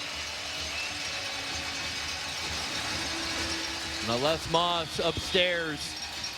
His team just needs a positive play, somebody to get something going, because all the momentum is on the side of the green and gold right now. We've seen these takeaways from San Jose, and it really hasn't been Tommy Grady's problem. He hasn't been throwing, bad passes leading to interceptions. Lindsey on the return. And he gets just across the 10-yard line. An American classic, the Little League World Series. It concludes on Sunday, the third-place game, Sunday at 10 a.m. on ESPN and watch ESPN. And then the championship game, Japan against USA, Sunday, 3 p.m. Eastern on ABC and watch ESPN. Tommy Grady and this Jacksonville Sharks team has been resilient this season. They started the year 0-4. Can they find a way out of this big hole they're in? And that ball tipped up in the air. Felt like David Highland was going to be there. Ball is incomplete, and it's been a tough third quarter for Tommy Grady. It's precisely what we talked to Les Moss about before the football game today, to avoid these scenarios where you're down by several scores and the defensive front of the San Jose SaberCats can play with blood in their fingertips. They are smelling blood as though they were Sharks themselves. Second time Maka has knocked down a pass. I mean, Tommy Grady's 6'7". He doesn't have a lot of his passes knocked down.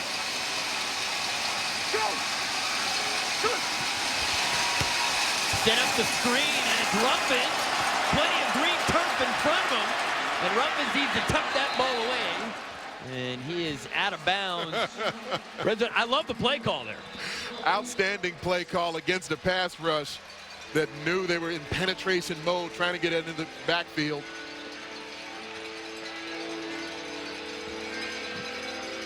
Offsides defense, number 8. That penalty's declined. First down.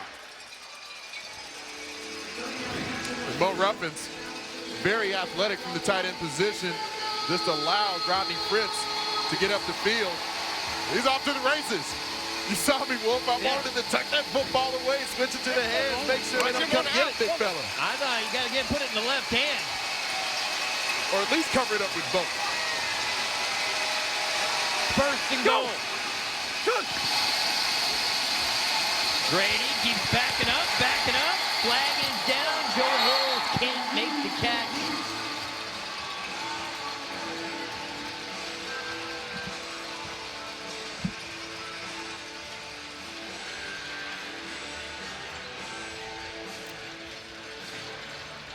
Illegal defense number 98, outside rush. Penalties after this is a goal, and also includes an automatic first down. That penalty was on Francis Maka, the MAC linebacker. And Tiger Jones had an outstanding season statistically. Over 2,000 receiving yards. He's had a slow game today with good reason. Only one catch, 15 yards, but he's been hobbled after a spectacular touchdown grab in the first quarter. Grady, and he misses Tiger Jones. Tiger Jones has been on a stretch in his career off the charts. He had 3 consecutive seasons with 2,000 receiving yards or more in 2011, 2012, 2013. Last year dipped below it, back over 2,000 again this season, but he's just not himself today. He's still gimpy. Yep. And you certainly respect the effort he's putting in, sort of gutting it out, because he's had 2 previous opportunities at Arena Bowl championships. Both thwarted. Tommy Grady feeling pressure and couldn't get enough on that throw. It's incomplete. So big end, Terrence Smith in the game, and while he's a terrific two-way guy, this isn't Ironman football anymore. You want to have a guy out there who excels at receiver. No London Crawford, no Tiger Jones. This is going to be a real tough task for Tommy Grady and the Sharks in the fourth quarter. Tommy Grady will try to keep his chin up. But the San Jose SaberCats are 15 minutes of football away from their first title since 2007. Keep your eyes out the windshield, and let's go get this thing tonight!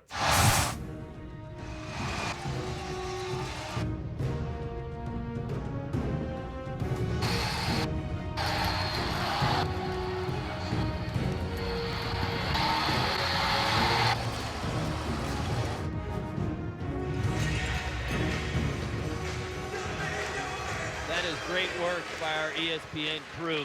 Arena Bowl 28 on ESPN, score by quarters. Look at that third quarter, that's all you need to know. San Jose 28-0 in the third quarter, and it was their defense, Big Ant, that changed the tone of this game. Well, this is who they are, who they've been throughout the entire season. This is a defense that has that type of mentality in the AFL that's very rare. They anticipate, they expect to have stops every time they step onto the field. And there's something about the third quarter where they seem to always impose their will.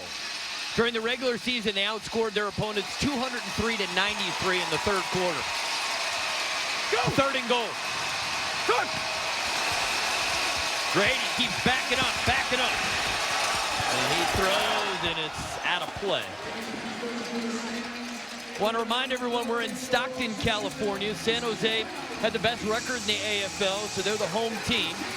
And we wondered whether or not coming to Stockton they would have the same home field advantage. These fans have made the trip.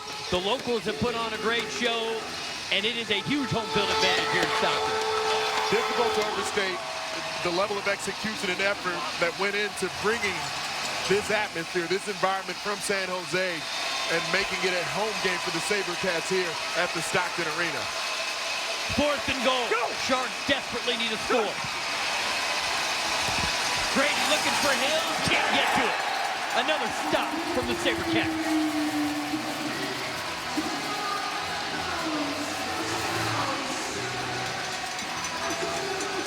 And getting a bit chippy, a bit testy between Cleveland Thomas and Joe Hills.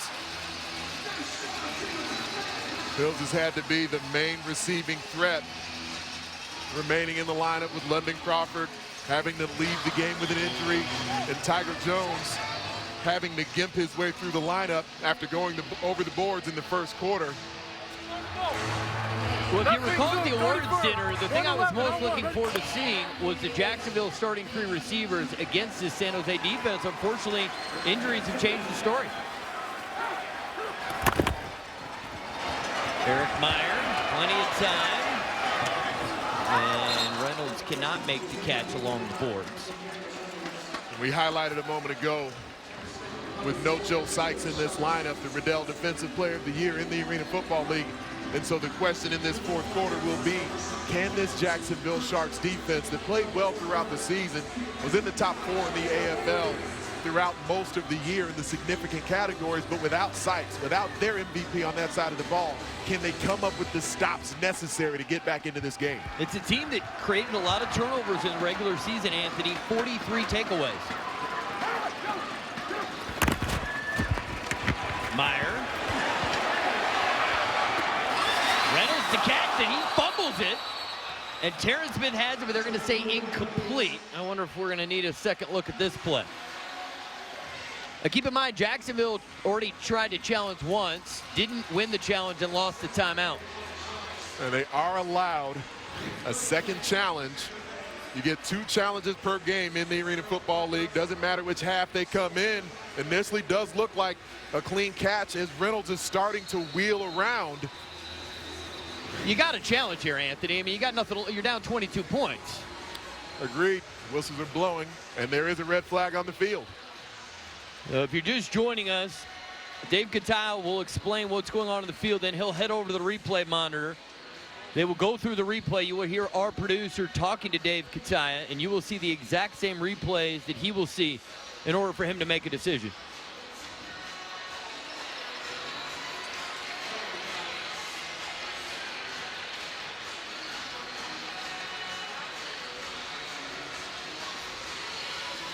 There's actually been another penalty flag thrown during the process of deciding what the review will be.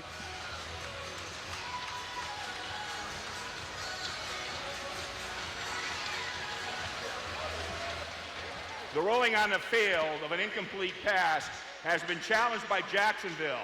There is a foul, and that will be administered after the ruling on the challenge.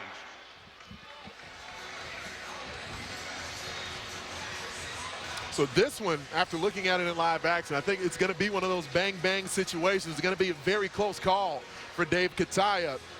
To me, in live action, I thought it was a catch. Sharks fans holding their collective breath here. They need something good to happen and a chance to get this football back. Okay, what we're looking for on the pass is possession and being able to make a football move, and we have to have a clear recovery as well. So here we go. All right, we have, go ahead and roll it slow. Step, step, step. All right, we'll go back on that one. All right, go back on that one. We've got a catch here. All right, possession step one. He turns, step two. All right, now we need to see. That looks like it's going to be complete completion. Let's see if we have a clear recovery. That's a good shot. All right, 1, 2, 3. All right. All right, I need to go back and see if we have a clear recovery. Go regular speed, please. I need regular speed. Give me one on regular speed. Go regular speed, please. Just real speed.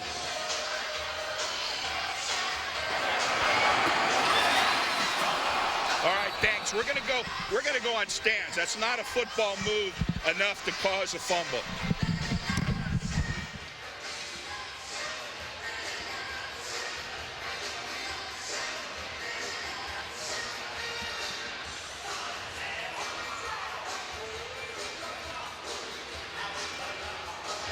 The ruling on the field of an incomplete pass stands. Third down. That is Jacksonville's second challenge. They are out of challenges. Also a charge timeout. Jacksonville has one timeout left. We also have an unsportsmanlike conduct penalty against the Jacksonville bench. That'll be administered now. I'm actually surprised by that. Even getting to hear the description of Dave Kataya, I thought the ruling was going to be that the call would be overturned and it would be ruled a fumble. Both in live action and then after seeing the replay review, I thought it was a fumble. I thought it was a clean catch from Reynolds. And then as the defense comes in, with Larache Jackson leaping in, clubbing the football away, to me that looks like a clean grab. Both feet are established. He's starting to wheel around. You know, the football move terminology doesn't always get used depending on which level of football you're officiating. I thought it was a fumble. Meyer trying to take advantage. Lots of green space. Flags are down. And he's tripped up by Alvin Ray Jackson at the 20-yard line. What was confusing to me, Anthony, is it felt like he had decided that it was a catch and a fumble and then changed his mind at the last moment. And certainly, you know, we're all humans, and so we're going through that process of making a decision. Both flags are for the same foul. Holding, offense. 75. Penalties after this to the goal. Replay the down. And the man guilty of the hold is the man down for San Jose. Well, Dave Kataya certainly allowed to change his mind before he makes the official ruling. I just disagree with where his mind ended up. I'm with you.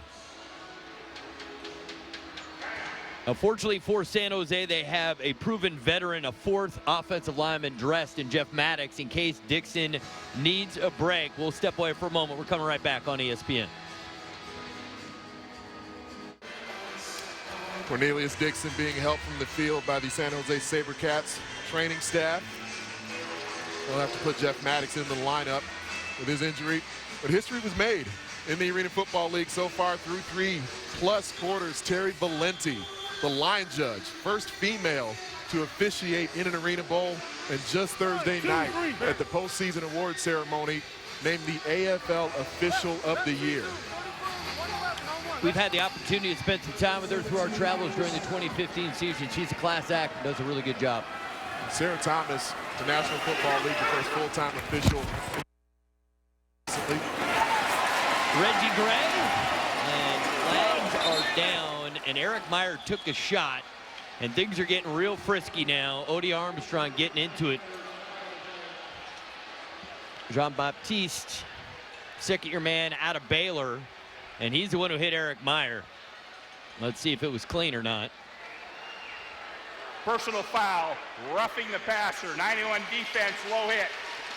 10-yard penalty added to the end of the run, automatic first down. Well, Meyer's in a lot of pain. He just waved off the bench. He wants to stay in the game. We saw that during the regular season as well, even in a game that San Jose had wrapped up. And Nathan Stanley was coming onto the field. An inside charge, and Jean-Baptiste, after coming off the block, reaching out, hitting Eric Meyer low. I mean, he's on the ground already, so he didn't have anywhere else to hit him but low. But you're in that position as a pass rusher. Your eyes are near the ground. You're not sure whether the ball's out or not. You know, I get that. To me, that's not a malicious play. First and 10. It's a penalty. It's not a malicious one. Stevens. And he picks up 5 yards on first down. Ball now at the 17-yard line of Jacksonville. And while crazy things can happen in arena football, the Sharks need a stop. They do.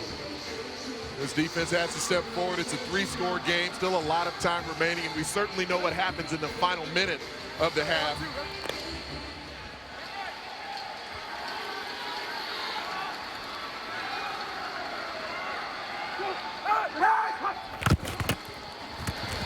Meyer, lots of space in front.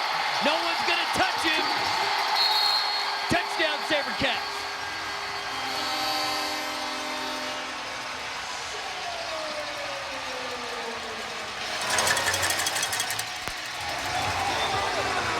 This is the quarterback in Eric Meyer who trusts his eyes and is at the point where he's making the right decision at the proper moment. We'll see Larache Jackson. He's coming all the way across the formation. And as he's chasing the receiver, he's in man coverage. Eric Meyer knows this is man coverage. And so he takes off and runs, not just because there's a clear lane, but he sees the back of the defensive back. And he's got the wheels to take it the distance. And just a moment ago, he got hit on the knee and still manages to run for the touchdown. Good toughness there from Eric Meyer. He still doesn't look too happy. You know, no. He's definitely in some pain at this moment. But if they can finish this game off, it'll be well worth it. I got a feeling if they can win, that there'll be plenty of things to cure the pain for at least the next 24 hours for Eric Meyer. So Meyer now 17 for 29, 204 yards, 4 passing touchdowns. He's carried the ball 3 times for 26 yards and 2 touchdowns.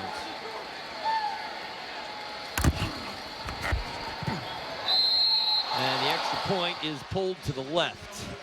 Right now, San Jose in control, leading 61-33. They've been waiting a long time to hoist the championship trophy. They're now a little more than 10 minutes away from a chance to hoist the James F. Foster Trophy. The Cubs, led by rookie slugger Chris Bryant, take on Adrian Gonzalez and the Dodgers. Baseball tonight.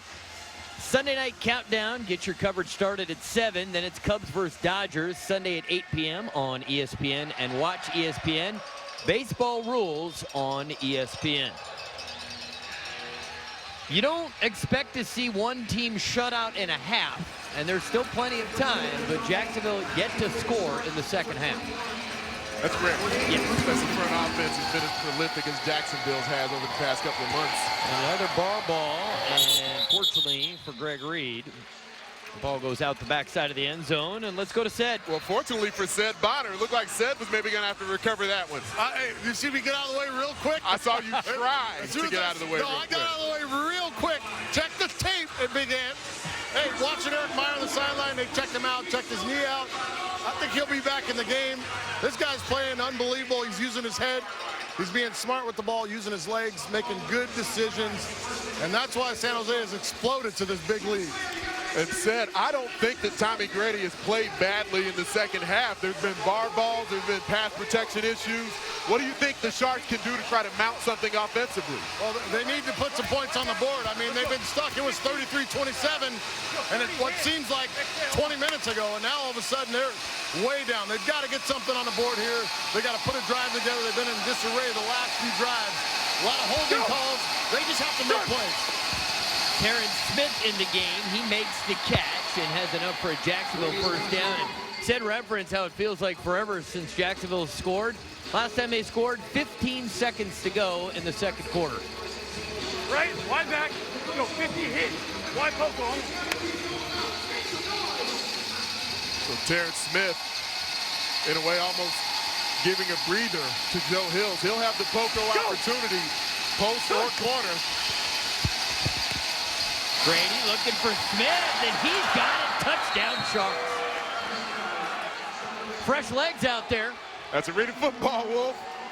Starting defensive back injuries occur, and Terrence Smith, who has the best wide receiver on the Sharks back in 2012, had 99 receptions and 29 touchdowns. This is a player who spent time in the National Football League with the Green Bay Packers. Extremely gifted physically. Has a tendency to be volatile at times. Extra point is up, and it is good. So the scoreless drought that started late in the second quarter is finally over for Tommy Grady and the Sharks. Real good-looking throw, and Terrence Smith gets behind the defense to a 3-score lead for the SaberCats. Les Moss, outstanding head coach, has been a part of some big moments, and he's had some health issues this year that have kept him off his feet. And this is the final play of the game as the Sharks defeat Philadelphia to get into the Arena Bowl, and all the emotion came pouring out of Coach Moss. Pointing up to the skies, thinking of his Hall of Fame father, Perry Moss, who he just lost during the 2014 AFL season. Speaking to him before the game about the lessons that his father taught him back when he was 5 years old, and his father, Perry Moss, was on the staff with the Chicago Bears, being in training camp around Papa Bear Hallis, Dick Butkus, some of those types of legends. He's been ready for this moment for a long time. Already a championship in his back pocket. Onside kick. Onside kick, and Mo Purify secures the football. Now, see Mo Purify with the ball. He has not had a signature Arena Bowl performance. It just shows how complete this San Jose team is, that their star players don't have to have big games and they can still find ways to score. Chicago's led the way throughout the season has been Reggie Gray. Interference with contact. However, the ball was driven into the ground, which results in no foul. There is no foul. First down.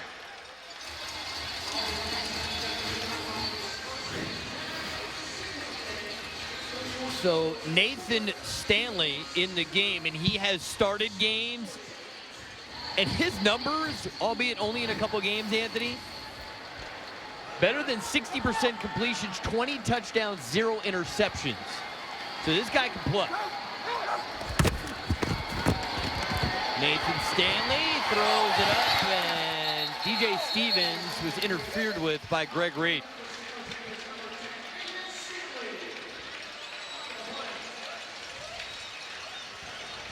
Pass interference defense, number 21. Penalties after this to go, automatic first down. Well, Stanley has been the backup quarterback here in San Jose for a couple of seasons now. Russ Mickner, who was the starter previously before they brought in Eric Meyer this year. Stanley had to start long chunks of the season. Very physically gifted quarterback.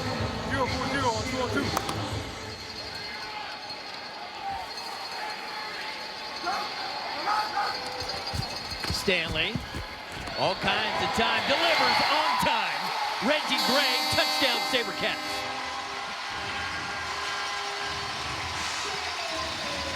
And where's he going?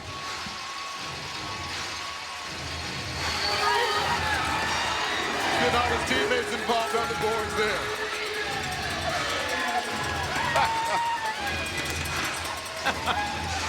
Oh, Reggie, having some fun.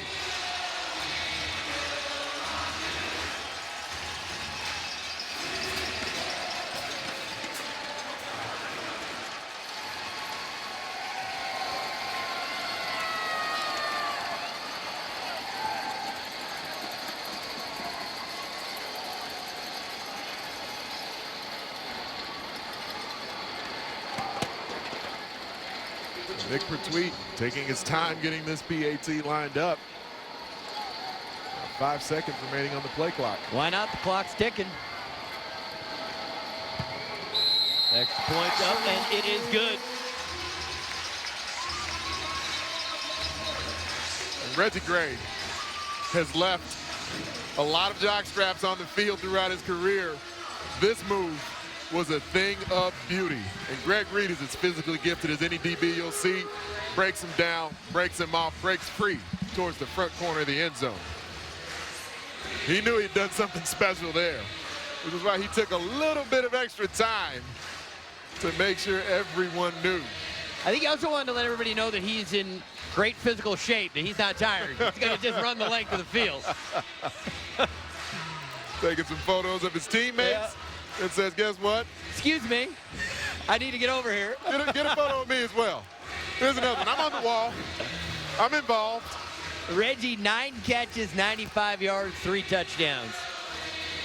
Come over there. There's 2, 4, 6, 8. Looks like there's 9 SaberCats on the wall over there. Reggie Gray just wanted to be involved. He wanted to get an extra photo up behind the end zone there.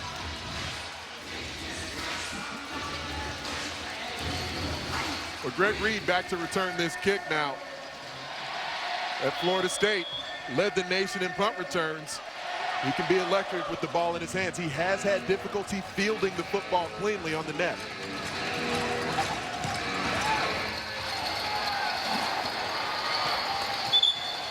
No chance.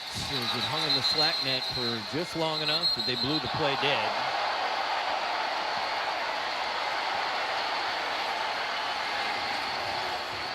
And again, players' tempers flaring just a little bit.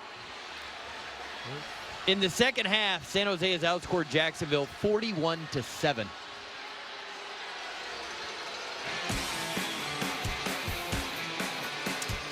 Be sure to check out arenafootball.com for all the latest news and information on the Arena Football League. While you are there, be sure to shop the AFL Team Fan Shop for the latest team gear. Check out arenafootball.com today. Tommy Grady and the Sharks offense. They need to score quickly. I swear. Grady delivers, and it's Terrence Smith. Picks up 9 yards on the play. We've seen some outstanding comebacks over the years in the Arena Football League because of what you can do explosively on offense and the amount of possessions that can remain in the final minute. It's not often done against a defense like this, though. The guys in the green shirts who hail from San Jose, they have played at a historic level in 2015. Grady delivers, Hills the catch, and Hills, after an incredible first half, has been very quiet in the second half.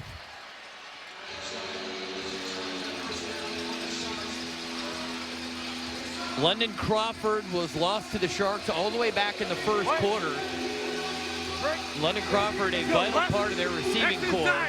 And Tiger Jones, who was hurt in the first quarter, he stayed in the game but has not been his normal self. So it's been all on Joe Hills to make plays for the Sharks.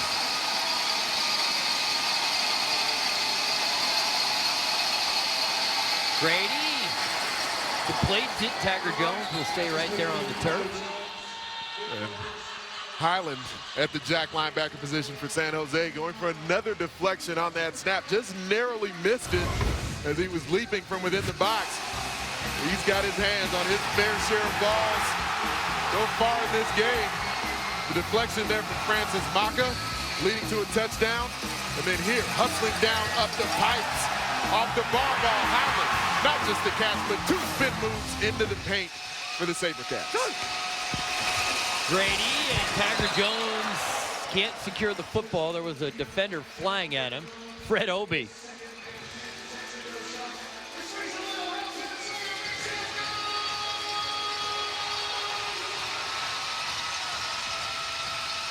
This crowd has been relentless in the second half, just not giving the Sharks anything. They're just sucking the life out of the Sharks in here.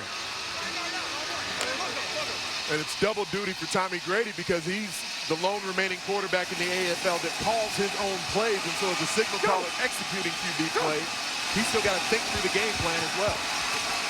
Grady tried to check it down, and Terrence Smith mistimed his jump. And Cedric Bonner, I mean, you called your own plays in the AFL for so long. You didn't get blown out like this very often, but what do you think is going through Tommy Grady's mind as OC and QB? You know, the Rolodex seems to be empty at this point. When you're going through this stretch and you haven't scored, you struggle offensively. You got guys out of the lineup you haven't played with, guys that haven't played much. You don't know what to call. You're just trying to get positive yards on each and every play. Grady steps away from pressure, completes it to Tiger Jones. He is a little bit shy. It'll be 4th down. It's impressive that Tiger Jones is able to continue to limp through this ball game. It shows you the mettle that he has as a competitor. He's certainly not himself. We haven't seen any of those dance moves that we know before. And his one touchdown, he got banged up. We didn't even get a signature Tiger Jones touchdown celebration. The give is to Derek Ross, and he has just enough for the 1st down. They actually left Tiger Jones uncovered as Fred Obie was hustling over at the last second. If you're the SaberCats, the Sharks are doing you a favor. I mean, they're not playing with any urgency right here. They're going into the huddle. You're down 4 scores. There's a lot of tired bodies on the field for Jacksonville, which makes it difficult for them to go with too much up-tempo.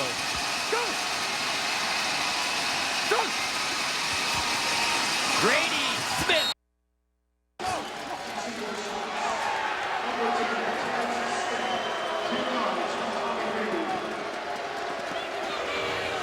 It makes you wonder if maybe they should have gone to Terrence Smith a little earlier in the game, considering that guy's banged up. He's looked like he has fresh legs out there. Now, granted, we don't play Iron Man football anymore in the Arena Football League, but he's certainly capable of it. And he's done it at different points. It's, you know, even back in the Iron Man days, it was more sporadic, where there would be those periods after you came off the field where you weren't allowed to return to the lineup for certain stretches. It would have been tough duty, especially against this opponent, to just leave him on the field the entire game. Certainly possible, but I see why they didn't immediately go to that earlier. It's a great move he makes at the line of scrimmage. A nice arm over and then bursts into the end zone. Tommy Grady with the quick read. Terrence Smith, who plays so effectively on both sides. He was matched up with Cleveland Thomas. Thomas known for jamming the motion. Terrence Smith eluded him. Well, Tommy Grady is going to wonder what if his guys had stayed healthy. The PBC invades Los Angeles for the first time with a hugely anticipated fight between two of the best Mexican fighters in the world, in Leo Santa Cruz and Abner Mares. Fights like this only come around so often. Premier Boxing Champions presented by Corona Extra tonight at 10 p.m. on ESPN and Watch ESPN. There's Coach Arbet with two of his coaches, Jeff Jarnagans, Terry Malley, Les Moss upstairs. And that's one of the things that's got to be especially hard is Les can't, you know what I mean? He can't touch his players during the game and say, hey, you're all right, we're okay. He's been just forced upstairs due to his injuries. And, you know, sometimes you need your head coach down there to kind of bring everybody back together. And Coach Moss going with the decision with very good reason, of course, going with the onside kick, trying to see if they can steal a possession back. Well, Purify attempted to bat the ball out of the stands to secure it for San Jose there. Actually missed it, but it hit the walls. Hit the wall, which puts that ball out of bounds. First down. At the one moment in arena football where the football can hit the wall and actually be ruled dead is on a special teams play. Minute and 19 seconds to go in this one. No Eric Meyer. They do not need to run a play here before the 1-minute warning. The clock is winding down. And the SaberCats are aware of it. Left tight, wing outside, 30-foot play on one-on-one. Why are we calling the play? 1-minute warning. Yeah. They're aware that it's the 1-minute warning. San Jose SaberCats just 60 seconds away from securing their 4th Arena Bowl title. Welcome back to the Stockton Arena in Stockton, California. 1 minute to go. Arena Bowl 28 on ESPN. San Jose's last title came in 2007. And they're just seconds away from celebrating their 4th Arena Football Championship.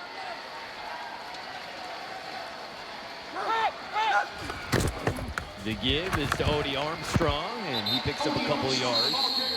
One thing to note, in the final minute, the team with the lead cannot take a knee. They have to gain forward progress, otherwise the clock automatically stops.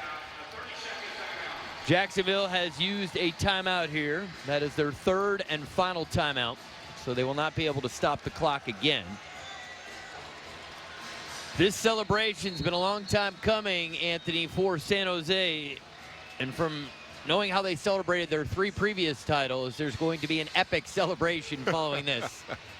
Well, there's been a lot of hard work that's been put in for both these teams, but specifically for the home team, making this championship happen here. Les Moss, from where they started at 1-5, they've had a great season for the Sharks, but it looks like the SaberCats will be claiming this Arena Bowl. Go down, go down. Odie Armstrong is down.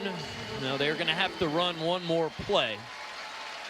But the fans are getting up out of their seats. They can taste it just seconds away. Anthony, what will you take away from Arena Bowl 28? This is the culmination of the most dominant season I believe we've seen in the history of the Arena Football League. The regular season where they won by over 22 points per game. The San Jose SaberCats came into the playoffs, a dominant quarterfinal effort in winning over the Portland Thunder, knocked off the 3-time defending champion Arizona Rattlers in a just dramatic finish. And here, it's a Jacksonville squad that had to limp through this contest. Play game offense number 9. 5-yard penalty. 3rd down. Pretty cool, though. They put Eric Meyer back in the game. I think he wants to be on the field when the clock expires. And he's earned that right. Oh, so there is no foul for delay game. They use the timeout. Eric Meyer, 17 of 29, 204 yards, 4 touchdown passes. He carried the ball 3 times for 26 yards and had 2 rushing touchdowns. So he accounts for 6 touchdowns.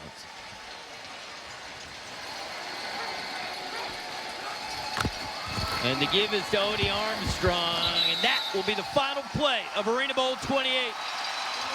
The San Jose SaberCats now 4-time Arena Bowl champions. Let the celebration begin.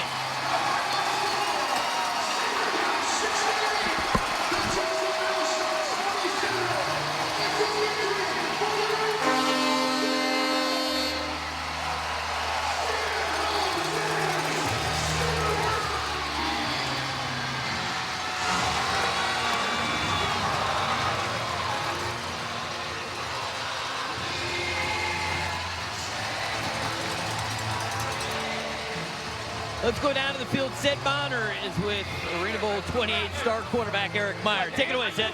Thanks, Ari. I mean, Eric, you played this game a lot of years. You've been great at this game. But what's it feel like to have that title as champion? It's unbelievable. The hard work that we put in from day one. Practices were competitive.